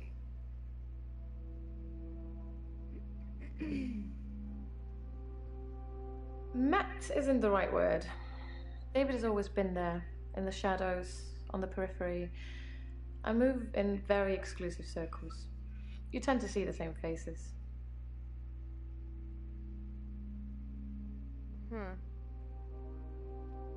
I don't move in any circles anymore. Those people were my parents' friends, not mine.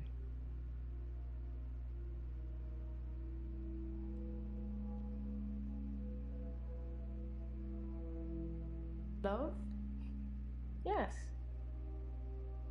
I suppose I always will.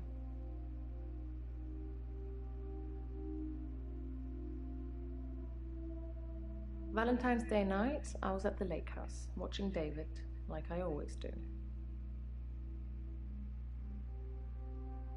Watching David? He has trouble with his mental faculties and is getting worse. Yes. I watch him and make sure nothing bad happens.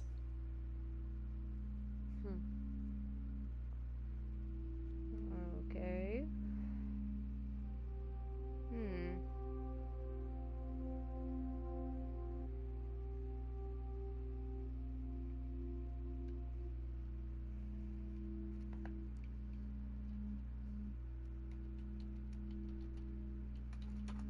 Are you bored? Do you want me to talk about something else?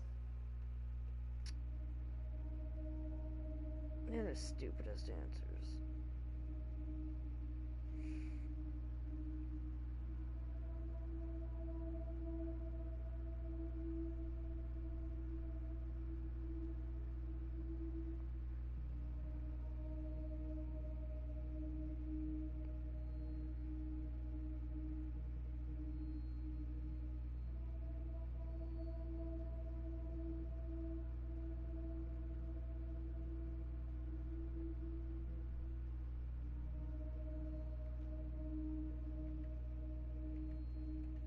Alright, next person.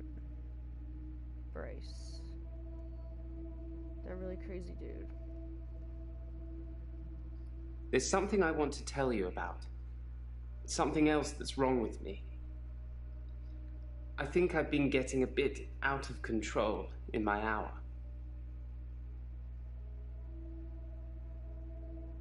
When I first got the hour, I was shocked, obviously. It took me a while to work out that everyone was frozen and only I could move, because I live on my own. What would you do, Doctor, if you had an hour where everyone was frozen? Go to a fairground?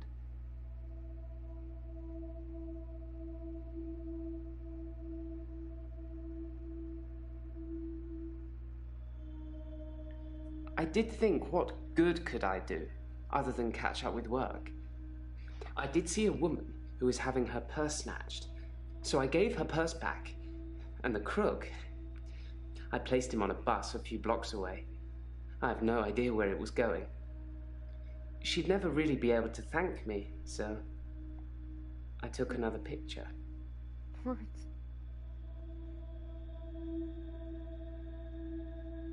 So he took another picture? What?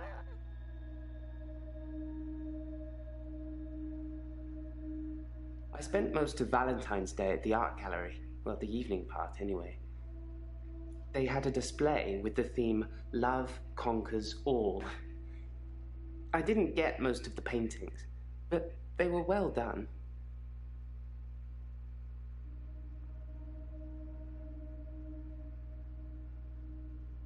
Love conquers all.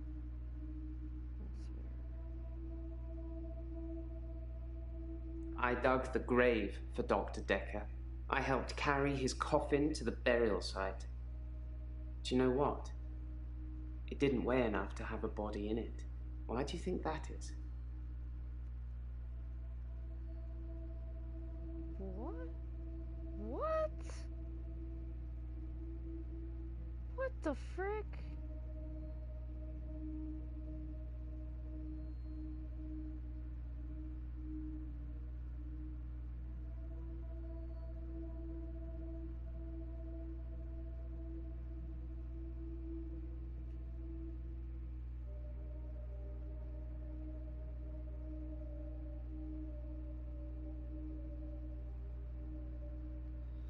Possibly a relative of yours.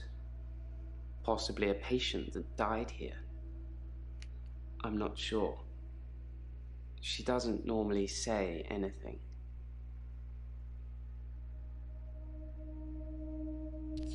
Okay, so what? He's a psychic too? What the? No, the coffin wasn't empty. There was something in it. A decoy, I'd imagine.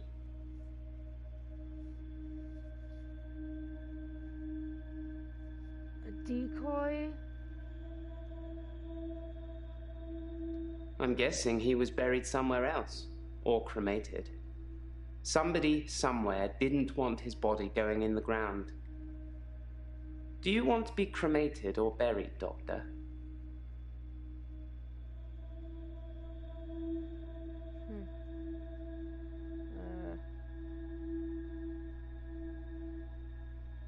That's a good choice, Doctor.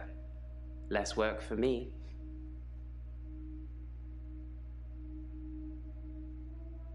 Oh my god. That was just an example, Doctor. I'm sure you can come up with more exciting things to do than that.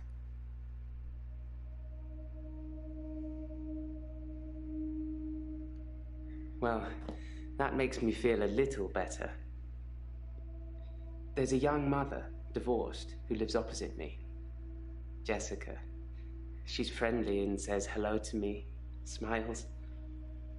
I've always wondered what she looks like naked. So one hour, I broke into her house. She was standing in her bedroom. I took it as a sign. I took off her clothes and... What? What? This guy's a little fucking perv. What the fuck? I took photos of Jessica when she was naked. When I'd stripped her. Oh. When she was naked and frozen. What? I didn't want to have to do it again, to strip her again. So I took pictures to remind myself what she looked like. That's wrong, isn't it, Doctor? This guy's a little freak.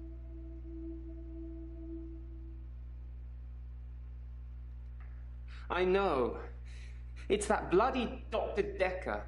He made me this way. It's all his fault. Huh? How do you blame a doctor for that? Like I said, I originally presented with depression, and everything was going well for a while. Then Dr. Dekker changed.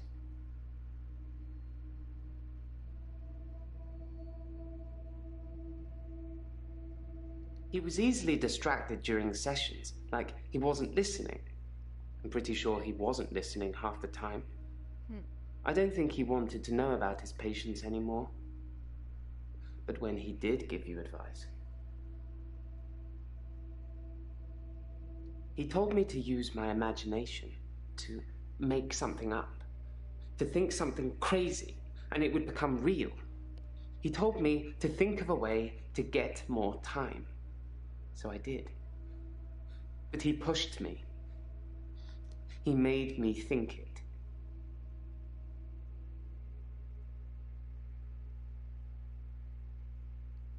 Yes, I would steal too. And I have stolen. I ran out of milk, so I thought I'd go to the local all-night shop and get some more. I was absolutely intending to pay, but when I got there, everyone was frozen. I thought about leaving money on the counter, but that seemed weird. The cashier would wake and suddenly this money would have appeared from nowhere. But I've stolen bigger things.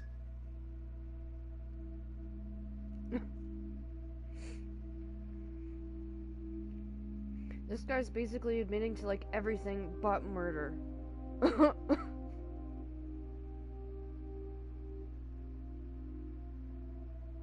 Because you have to hope, don't you, Doctor? It's only the power of hindsight that made me realize how toxic it all was. And after a point, you go too far to be able to come back anyway.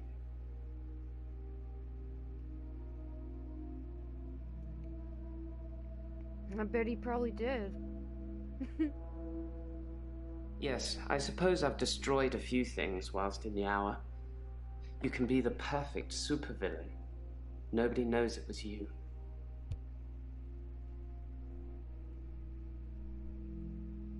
That wretched dig goes on 24/7. 25/7, if you ask me. Your patient, Nathan, caused quite a stir. He interrupted one of the female students all night, apparently. Made her miscategorize some findings, going on about his dead girlfriend. It's amazing what you hear at the coffee machine. Well, I suppose that's a bonus. We're allowed to use their coffee machine while they're there. What?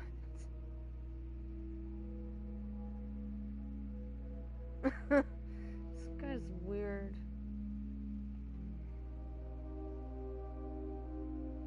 Wow, we got a new patient here. This was probably one of the patients he was seeing that day, on Valentine's Day. I'm Jasmine. I don't come in that often. What happened to Dr. Dekker? She doesn't come in that often, what the hell?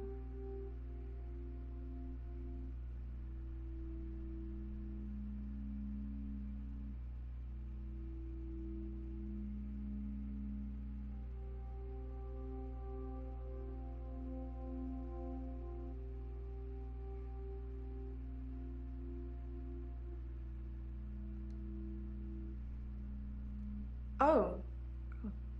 When? How? Sorry, you probably don't know, do you?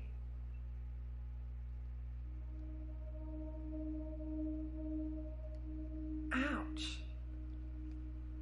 I didn't really know him that well. I'm trying to remember what I was doing on Valentine's Day now.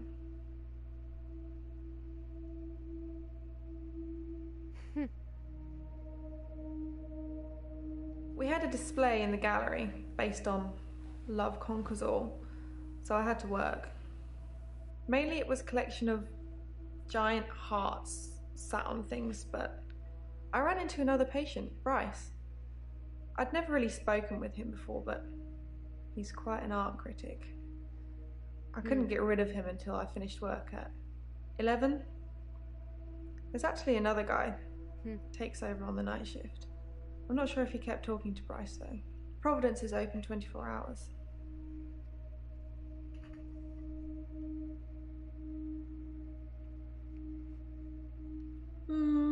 There's not much to tell. I knew he was a patient here. I'd seen him in the waiting room a couple of times. He likes art and talking and looking down here instead of up here.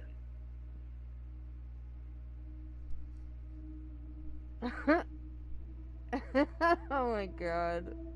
He's such a creep, that guy. Oh, when man. you see a painting, it stands still.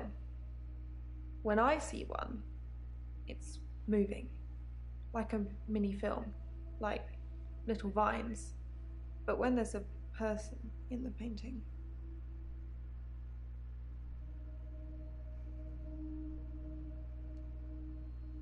they watch me. Normally disapprovingly.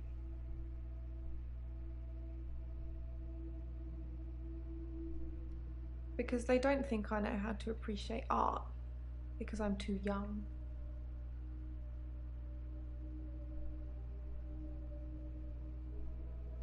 Yes, of course. Otherwise I wouldn't be working in an art gallery. I love art. I love paintings. Like I said, they move for me. When I want them to, normally. When I want to really get inside what's going on. But some paintings, I can't stop.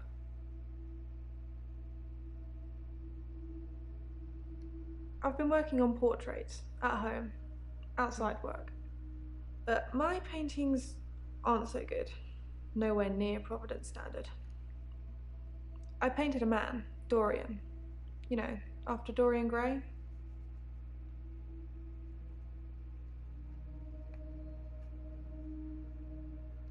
I wanted to try and capture someone aging, so I divided the face into thirds and painted a boy, his father, and his grandfather in each third.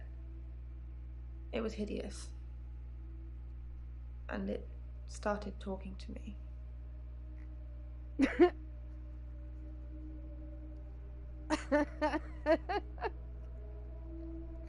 Now I see why she's here. That I'm ugly. That I have no talent. Nothing will become of me. Is that true, Doctor?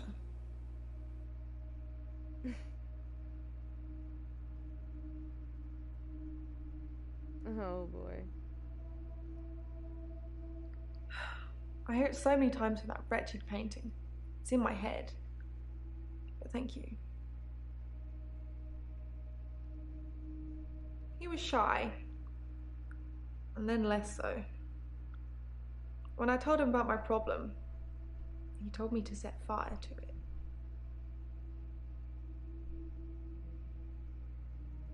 What? Yeah, he could have been more specific. I tried to set fire to Providence. At that time, I thought the only way to fix my problem was to set fire to the entire art gallery. Several paintings didn't make it. Luckily, my boss didn't press charges. The police did arrest me, though. Wow. Yeah, you think? My boss, Petra. She's just lovely like that. Lucky your boss Providence has didn't gone through press some charges. What the tough times, fuck? and I've only been there a year. She invested her life savings, and it's still not making any money. Such a sweet lady. You'd do anything for her. Wow.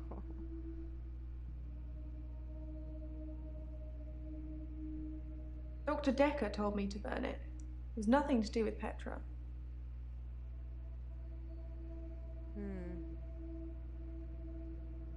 No. Why are you saying that? I don't even know if Petra has insurance. I don't know. She's kind of a bad liar, if you ask me. I already ripped up the painting. It screamed as I cut it. And now whenever I close my eyes, I can see it, hear it. I need the tablets, Doctor. I need them.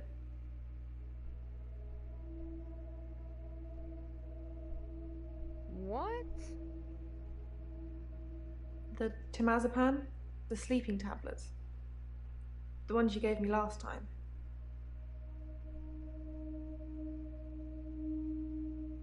The ones Dr. I Dekker gave them to her me. last time? They helped. I know it's in my head. I know paintings can't talk. What's wrong with me, Doctor? Why do I do this?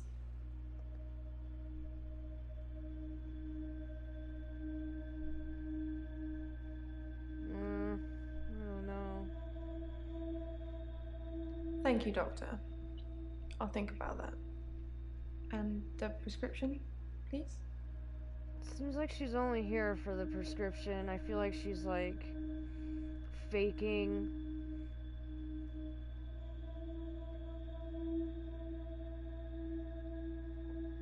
Yeah. I don't know about this chick, honestly. Yeah. Forget her. Alright, next. Another new person. Lacey. Alright.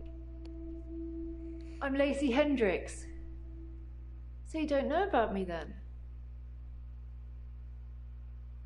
Where to start? My next door neighbour in Jobson Hill, where I live, she was murdered.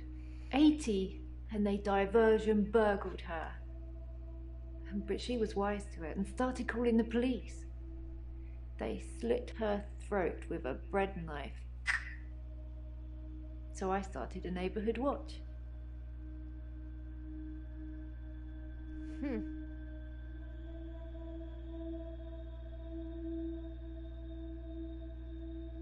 It was me and Agnes.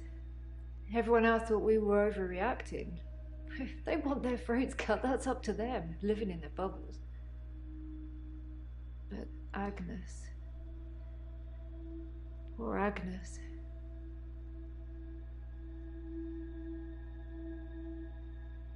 She went missing, and still is. And that's what people think. But it's not the truth. It killed them. It looks normal enough. A smartly dressed, door-to-door saleswoman. I know because I heard my other neighbours shout at her. No Jehovah's! They think anyone knocking is a Jehovah. But she said she was selling double glazing.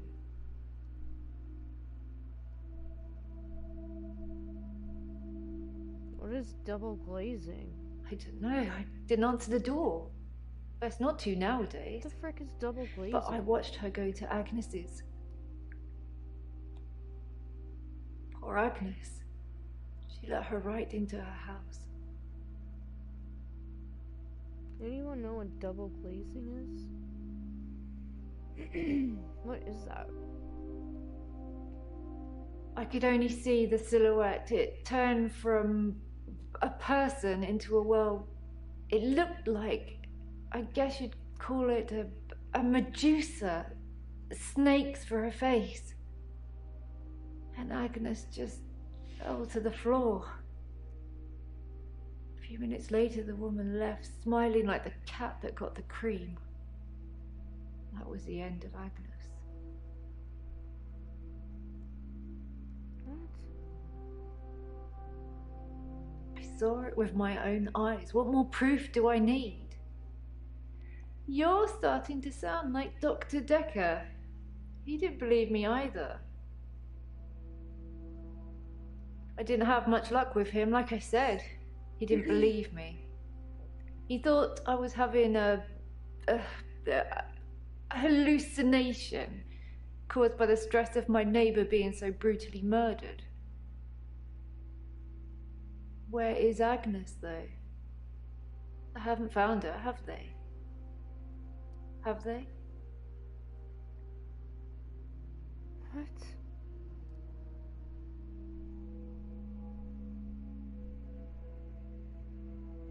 Oh, okay, yeah. I thought maybe that's what it was.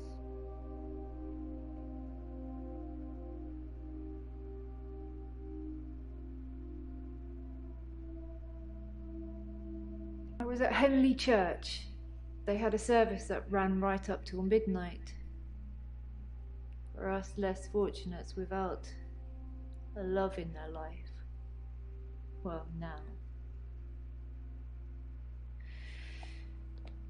Do you have someone, Doctor?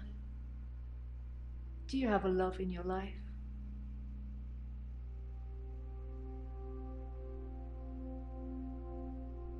Keep him safe. You never know who's going to come knocking on your door. Yes, I have my bae.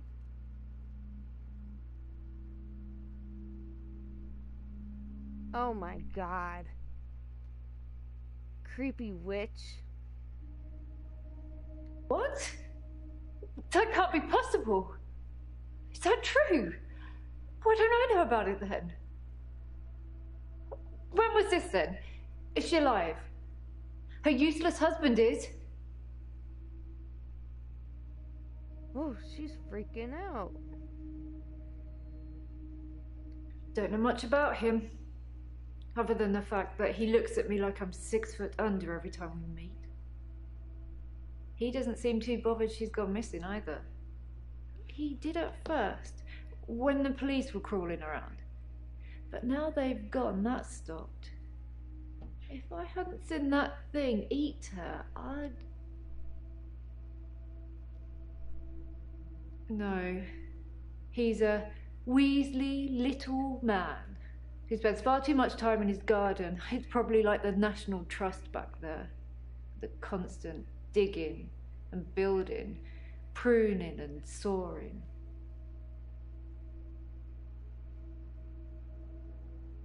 What a thing to say! Why would you say that? I kept watching the front door after that saleswoman had left and nothing. She didn't leave, and you can't get out the back since the council sold the garage block. Ron's a gardener, not a killer. Unless...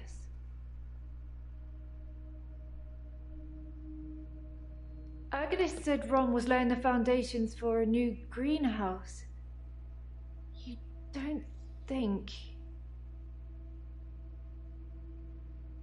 I need to call the police. I need to call them now. But they won't listen to me. I tried to tell them about the monster, but they didn't believe me. They won't believe me about this, I promise you. Please, could you call them, Doctor? Oh. Oh, hell no. No, she needs to do that. I'll get someone else to do it. I suppose I shouldn't really expect any help from you. Dr. Dekker used to call me the leech lady.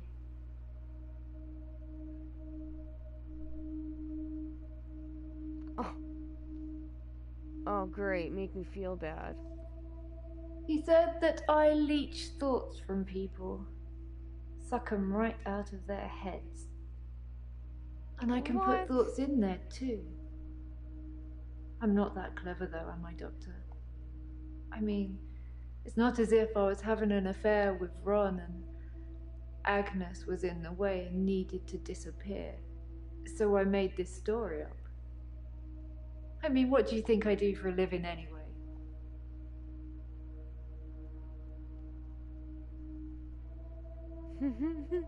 You sell double glazing? mm.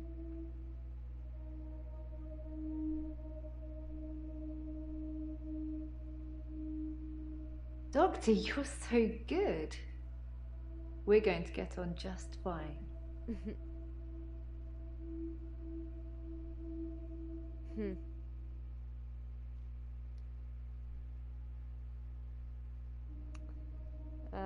Next person. Oh, we're back to our assistant.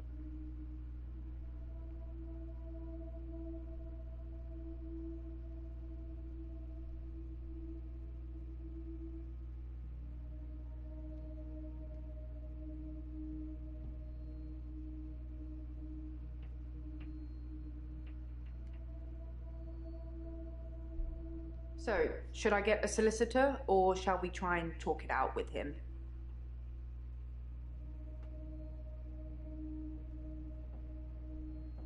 Hey you, thanks for helping me with this grief thing. I'm not sure I have it though.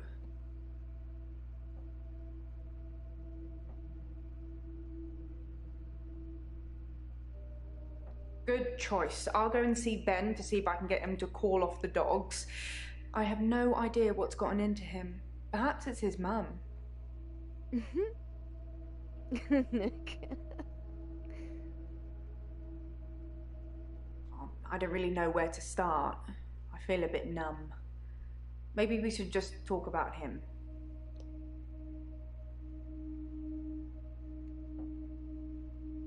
It hadn't even been a year. He was a quiet, solitary man. A good listener, as I suppose you'd need to be. His confidence did grow as time wore on, but that's what you'd expect after you've fitted in. I mainly miss our chats. He used to work late with me and tell me things about the patients, things that I probably shouldn't have heard, but did. What do you think of the patients? Nah, perhaps you shouldn't say. You can ask me. Go on, I'll tell you what I think.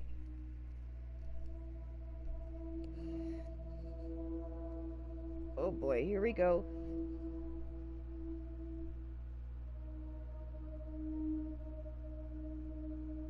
It's probably not her day of the week yet, Nick. We'd work late together on all sorts of things. He was preoccupied with finding patterns in patients, trying to find some kind of order.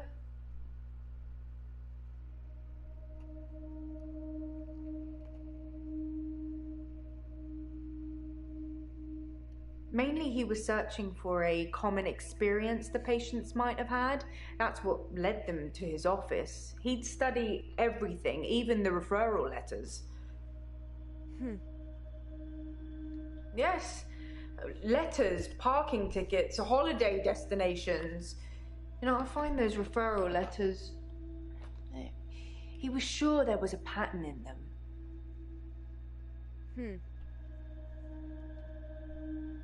Pattern in the referral letters? Mariana is a special girl. You know, there's something about her that just makes you want to follow her. Maybe that's what a trendsetter looks like.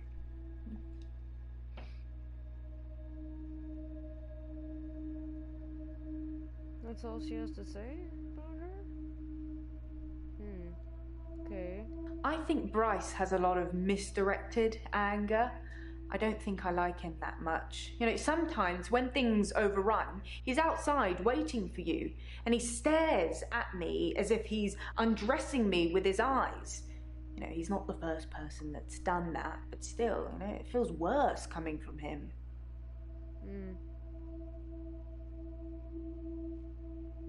Yeah, that kid's a fucking creep. Claire seems to be shaken by something. You know, I offer her drinks every time she comes in, but she always refuses them. It's as if she just wants to come in, get her session over with, and then run off to do something else. It's a bit rude, isn't it?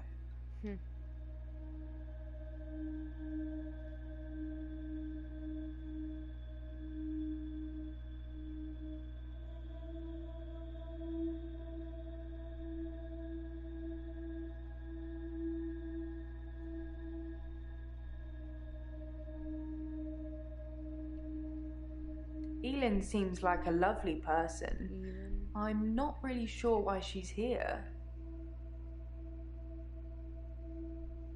What? She's nuts.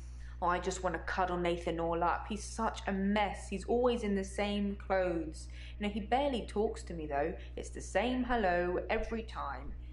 He reminds me of Tom.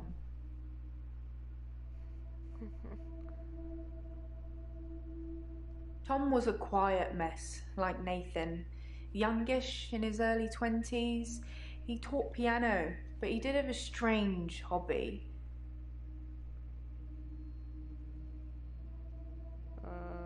Tom liked to base jump.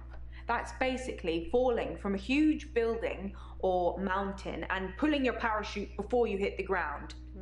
He started to think he could fly. Dr. Dekker tried to talk him out of it, but Tom had to prove his point. So one day, Tom decided to base jump without a parachute. What? Can you guess what happened? What? He did die. He was hit by a rock from further up the mountain. He never got to fly. Nathan thinks he knows what his problem is too, but if he's not careful, he'll get hit by that rock. I wish I'd said goodbye. Oh man, that's fucked. I wish I'd said goodbye to Dr. Dekker. It was so sudden. You know, here, then gone. He resigned anyway, but that's not.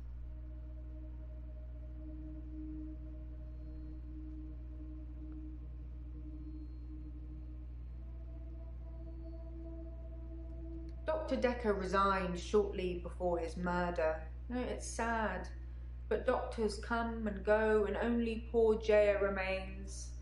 I've got his resignation letter somewhere. You know, I do all the hiring and firing around here. Well, Professor Alderby and the Trust technically do that.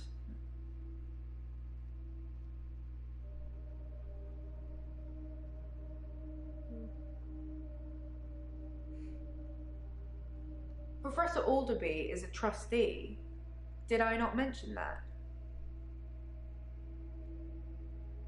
On Valentine's Day, Dr. Dekker had a session with Claire Castleford at 11 and that nurse, Elin, at 3. Everyone else cancelled. You should see this place Christmas Eve. I was at home though, so I don't actually know who came in. Dr. Dekker did phone and ask me for Nathan's number, which is a bit strange.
Sorry, okay. She was cuddling him like he was 6. He's 25. What? Most of the patients are suspects, according to the police. Almost all the patients are referred, and some of them are privates, but Dr. Dekker didn't introduce any of them. So you watched the tapes? Ah, gold star for you. I only watched, one tape. We only found one tape so far.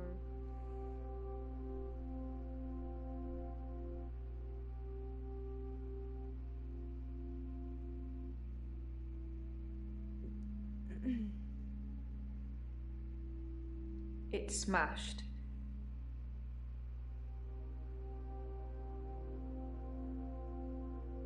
That's all she said. It smashed? Oh man, that's it? Yeah, I think that's all we're gonna get for today.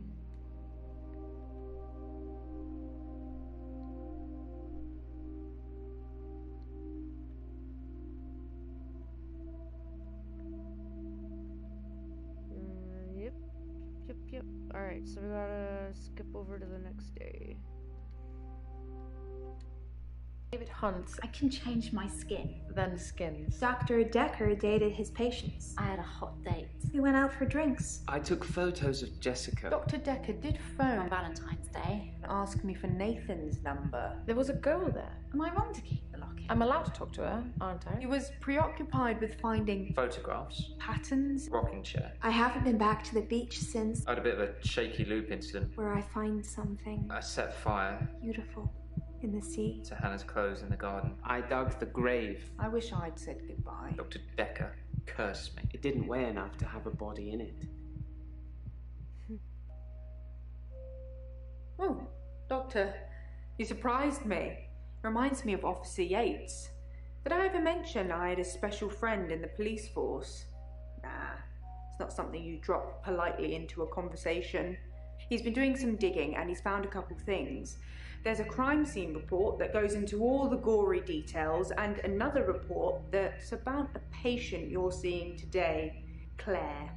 I'll put them both on the desk for you. And thanks for the grief counselling, by the way. It's really been helping, you know, I'm so glad you're here.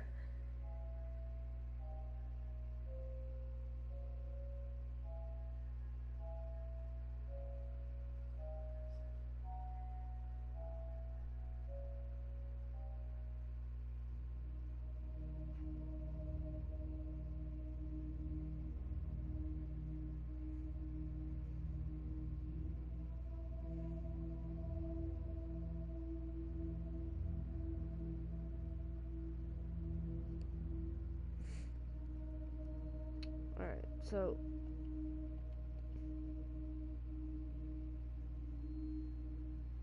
alright, so we're gonna do one more day and then we'll do the rest tomorrow.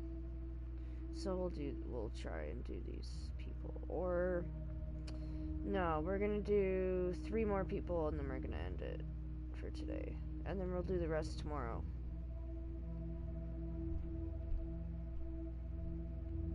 So we'll ask 3 more people questions for now. And then we'll end the stream for today, because it's like 3 hours now. And then we can continue it tomorrow, guys. I think that's the best idea. Because I know some people are like in the UK, they can't stay up that long. So let's alright. I've told you all I know about Dr. Dekker. He started out good, then turned a bit crazy towards the end. When you start giving people more problems as a therapist, that's a bit crazy.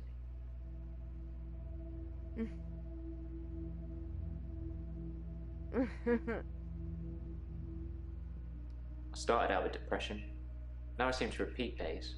Even if you don't believe the repeat days, then I clearly have extra mental health problems that he's given me. Oh boy. I think that he possibly cursed other people, a bit like he cursed me. Sometimes you could see he was bursting to tell me about it, but he couldn't. He was ecstatic with power.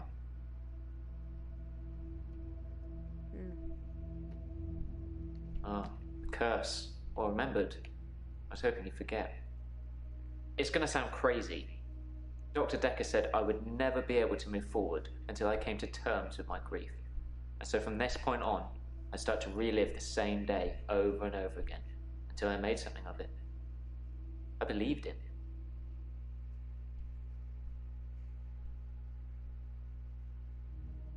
I didn't want to believe him.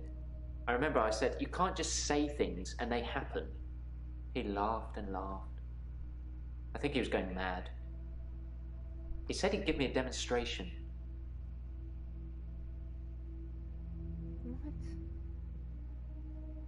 What the? Where is he going with He held his hand outstretched and told me to look at the flame. There was no flame, and then there was. He was holding a flame in his hand that had come out of nowhere. And he tried to hypnotize me to make me forget it. What the? You guys saw that? What the fuck? I didn't forget seeing the flame. He wanted me to forget it all, but I didn't. For whatever reason, he couldn't undo what he'd done. I was scared. I pretended like the hypnosis had worked. What?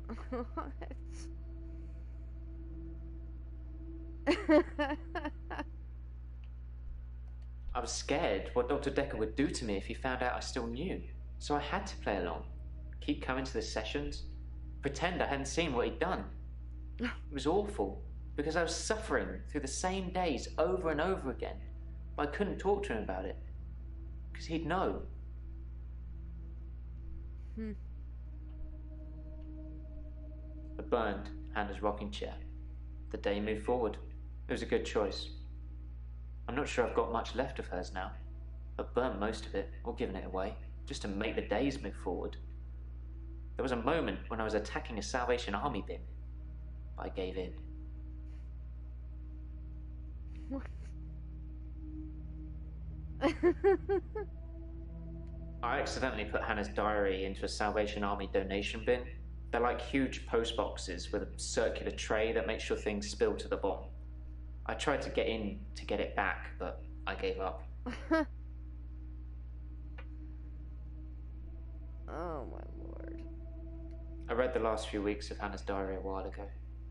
I must have accidentally dropped in some clothes for the Salvation Army bin. It's funny, because I wasn't going to read it. She said she'd fallen out of love with me. That she was going to break off the engagement.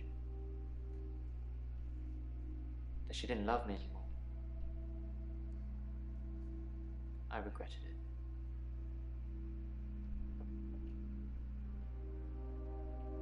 I regretted that I mourned for Hannah so long.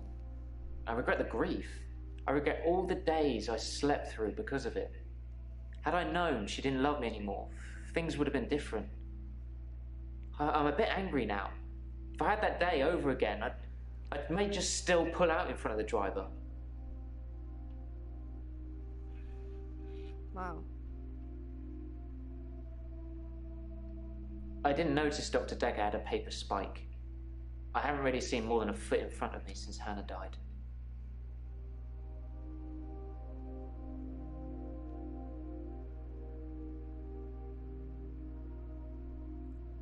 He'd become bored of me, so I got much of my insight from calls or messages he'd take during our sessions. I think because he hypnotized me, he didn't want to play with me anymore, so I got basic therapist. What? What? That's fucked. He told me lots of people get depression, to become more active, see more people. And although he wouldn't always be there to listen, Jaya would be. What? What? My assistant? Yeah, I talked to her quite a lot. I'm not sure how many days of that she'd remember. She seemed to care, which is more I can say for Dekker. Okay. Can we maybe not talk about Hannah anymore? And thanks for the dating advice, by the way. Sheba?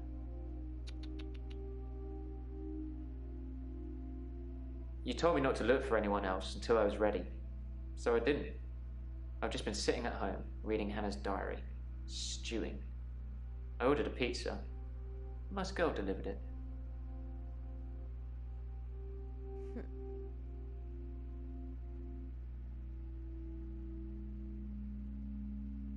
It took a week of days to get that pizza girl to smile.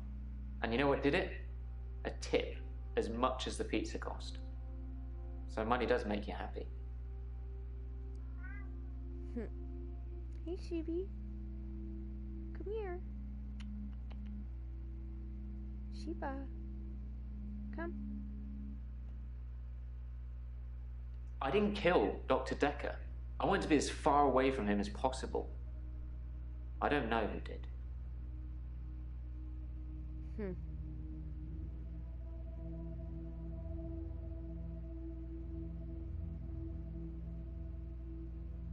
Alright, so 2 more people and then we're gonna end the stream for tonight. Alright, guys. So Mariana is next. Dr. Dekker used to put my checks on that thing. I guess someone thought they weren't getting value for money.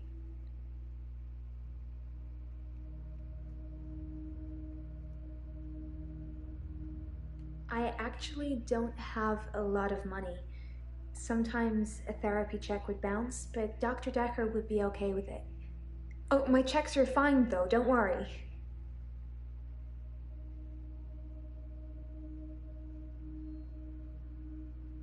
I'm not broke. Men buy me drinks at bars though. Sometimes I'll get away with not paying at restaurants. Isn't that how it is for everybody? What? What? Oh, this girl. Oh my god. I just can't stand her. Can't stand her. She's pretty, but I can't stand her. I mainly like drive-thrus. I don't like crowds, and I find it difficult to stay in the same place for too long.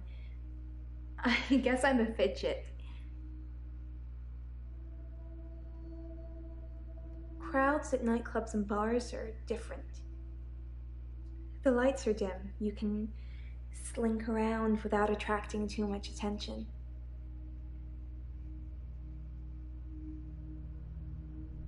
Sometimes I'll kiss a guy in a club, and then he just follows me wherever I go. It's creepy. I don't want everyone seeing that.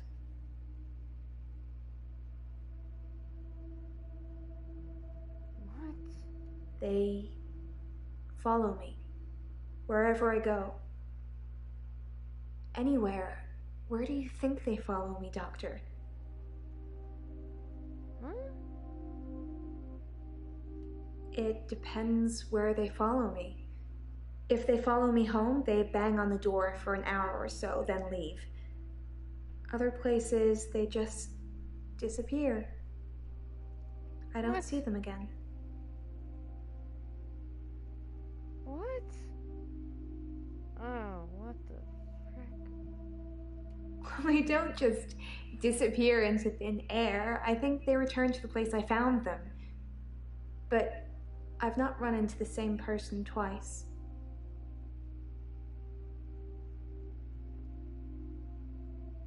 I don't know, man. You've got a good memory, Doctor. Let's talk dreams. Sometimes I'll dream about a light. Deep in the ocean somewhere. I head towards it because it's warm and glowing like a beacon. And when I'm at the bottom, it's the most beautiful thing. Like a welcoming sun. Like I'm home. And then I wake up.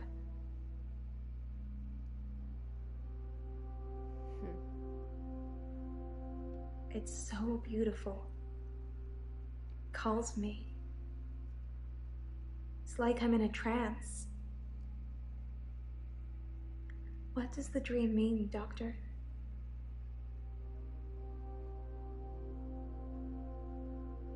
fuck? I'm not a dream psychologist or something. Like, what the frick? I'm okay. Thanks for asking. It's rent day, and I always feel a little blue on rent day.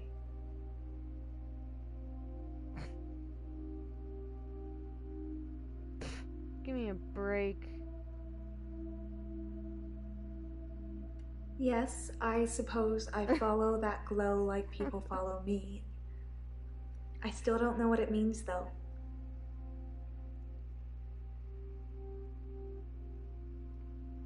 Rent day is the day I pay rent to my landlady. I've had no blackouts, and I haven't been to the beach since our last session. But I think I will today. Do you want to come with me to the beach?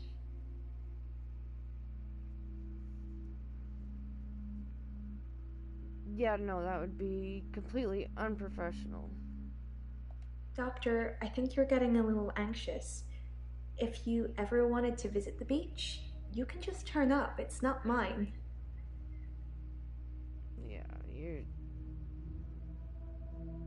trying to coax me to go there. No, I'm not going to the beach with you, lady. Oh, look, we got crime scene report, Claire's arrest report, Dekker's resignation letter. We'll check that out next time too, guys, okay? We'll just finish interviewing, and then we'll move on.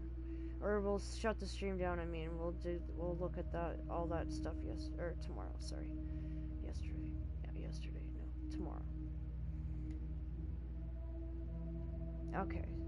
So we'll finish up with Mariana, and then we'll finish interviewing one more, and then we'll shut it down for the night. Just for this game, at least. It's just good manners to accept when someone offers to buy you a drink. I'm a very good-natured girl.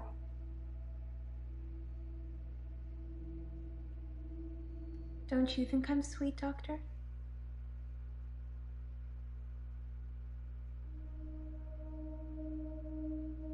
Oh my god. I think you're falling for me, Doctor.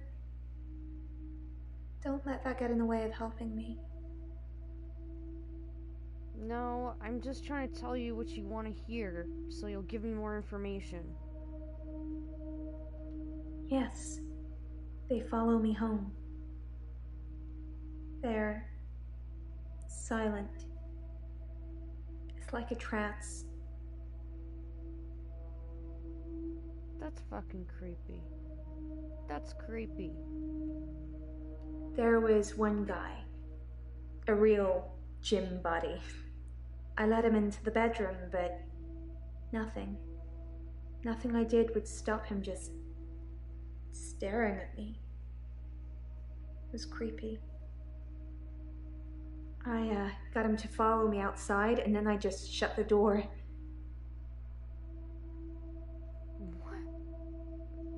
What? What the? Why would you let him follow you inside, follow you into your bedroom? This girl makes absolutely no fucking sense. Honestly, guys. Are we still talking about him? And I thought you were just interested in me, Doctor. Oh, God. Oh, God. Give it a rest. Dr. Dekker suggested home visits. I think he was probably checking up on his investment. You're not thinking of doing home visits, are you, Doctor?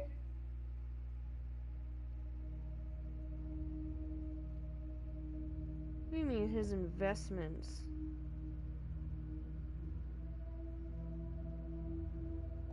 That's good. I'm not sure I can afford any more of your time.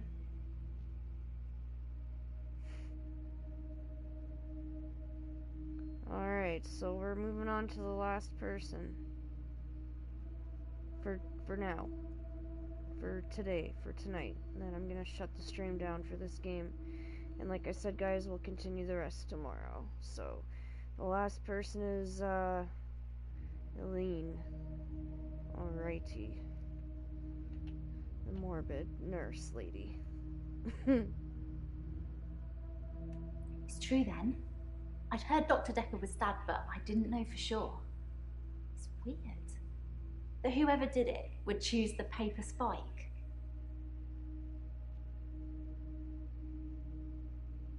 She sure seems really excited. Dr. Dekker used to play with it in our sessions sometimes. You know, pick it up, handle it while we talked. I remember once, he pushed the spike through his skin. At this bit, here, between his thumb and his finger. He said he didn't think I'd mind the sight of blood, being a nurse and all that, but actually, there wasn't any.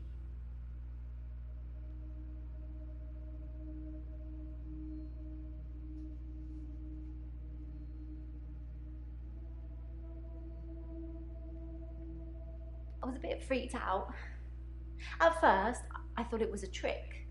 A magic trick, you know? Like some kind of therapeutic test. Show the patient this retractable spike and see how they react. But it wasn't. The spike was real.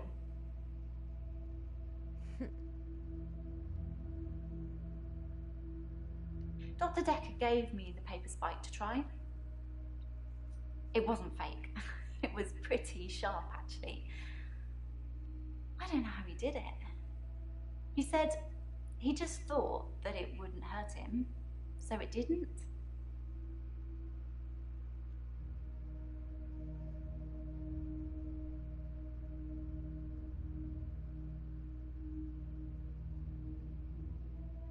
I'm okay, I suppose. Works fine. Hilda's fading fast. Terry's Terry. I feel a bit sad, to be honest. I gave all my keepsakes back. Oh yeah? Interesting. Hilda's nearing the end. She's been sleeping a lot, not eating much. She hasn't been that argumentative either. Although, she did give me a vicious scratch yesterday. It was nothing. I was just trying to give her meds. It's hard, you know? I'm trying to help her, but she keeps fighting me. It'll be better after she's seen her daughter. I've decided I'm going to do it tonight. She hasn't got much time left. You know the answer to that, Doctor. What have we been talking about? What can I do for Hilda that will make it all better?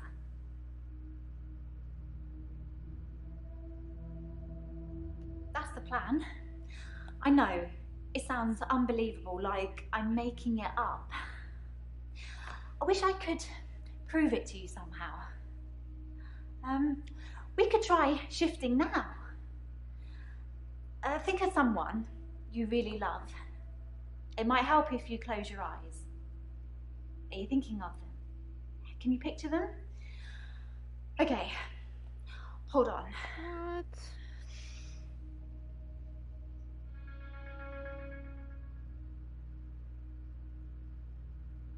What the frick? Sorry. I don't think it's gonna work. On the bright side, that probably means you're not gonna die anytime soon.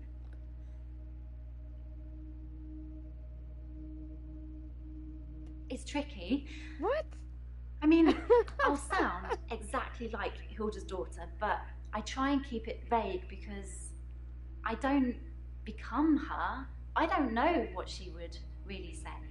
I say things like, it's okay, don't be scared, I love you, Mum, or I love you, Dad. But it doesn't really matter what their relationship's like because it's not really them. I always do the Disney version. The best, most loving version. That's what my patients want to hear. And maybe deep down they know it's not the truth, but it's got to be better than the reality.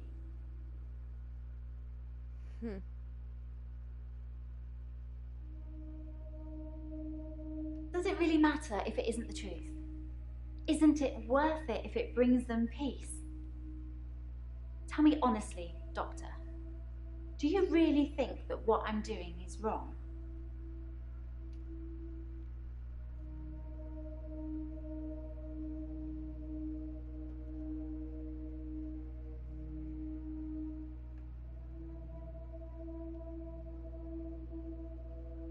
Good. Because I really feel this is something I have to do. Well, I've thought about it, and well, I know you said it was okay that I should keep them, but maybe it did look a bit suspicious, me having things that have belonged to patients who've died in my care. I don't want people to get the wrong idea about me. The locket, the watch, the ring, even the little bird Sarah Dekker gave me. I wasn't supposed to mention her. Sarah Dekker? What? Who the frick? Dr. Dekker's mother.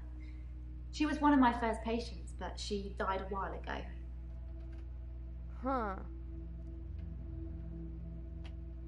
Oh, yeah? I know it's silly, but those things meant a lot to me. They were reminders that I'd helped those people. Interesting.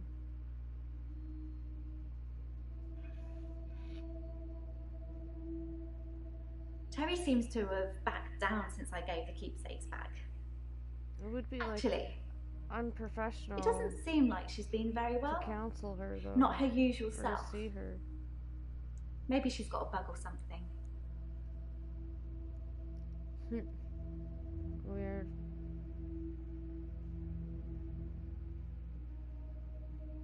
As far as I know, it only works on people who are close to death.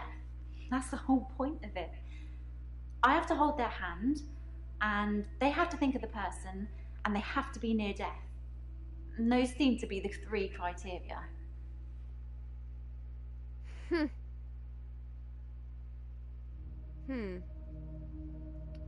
Alrighty. Just makes things complicated, doesn't it? I knew Dr. Dekker's mother before I started seeing Dr. Dekker. She's dead, and now he's dead. I'm sure you're gonna have a field day with it.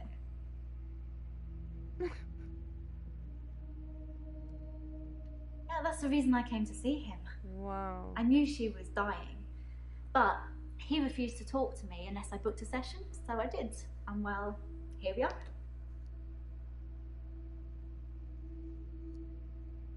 What? I told Dr. Dekker that his mum was dying, that he should He see wouldn't her even before talk it's to too her late. unless she set up a session But and paid for it? What a... He wasn't interested. What a jerk. It wasn't like he hated her. It was just like, it wasn't important. He asked me to take care of it for him. He did send his assistant along to see her once. Sorry, your assistant. What? Okay, this Dr. Dekker sounds like a real fucking douchebag. Honestly. It was about the second, third session we had. He said he could tell that I was a good person, that I wanted to help people, and that I should think really hard about how I could do that. That's how I discovered shifting.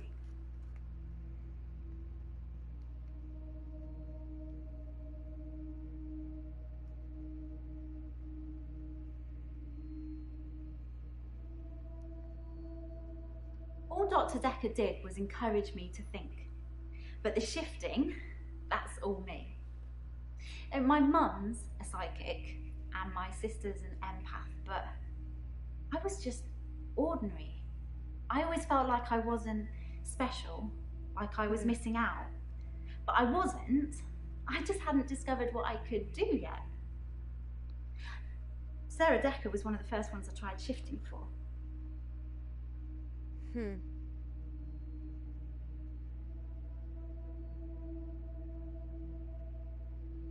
My mum's got these spirit guides and they tell her things.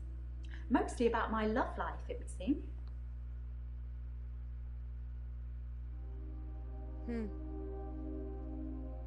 That's funny. To tell you the truth, I'm an I don't really empath. know what an empath is. I should probably Google it sometime.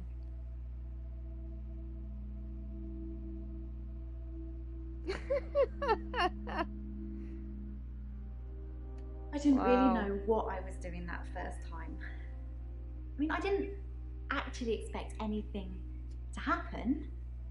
I just thought, what would really help this woman? I thought maybe she would just imagine that he was there. But it actually happened. I changed into him, Dr. Dekker. It blew my mind.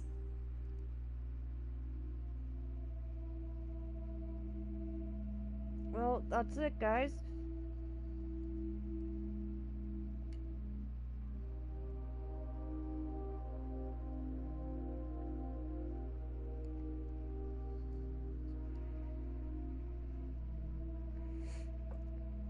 That's it for tonight. I will save it, and we will continue this tomorrow night, or tomorrow afternoon, late afternoon. Whenever you guys are ready, just let me know. Nick and Sunny and anyone else who was here that enjoyed this and wants to take part again tomorrow. Just let me know when you're available, and then we can stream it for you guys, and we can hopefully finish it up tomorrow. So thanks so much for tuning in, everybody. Please don't forget to hit that like button for me, please. And don't forget to subscribe if you haven't already, please. And don't forget to share with all your friends. And the giveaway contest, we're gonna do the contest, I believe, on Halloween. So, anybody who's gonna be around on Halloween, when you see my stream go up, we will have the questions ready, and we will be doing the giveaways. So, I hope to see you all there. If you need any more information, it's all in the channel description. Thanks so much, guys. Much love. Take care. Stay safe. I'm going to be starting up a new stream with another game. Probably Kingdoms. So, hopefully I'll see some of you there. Good night, everybody.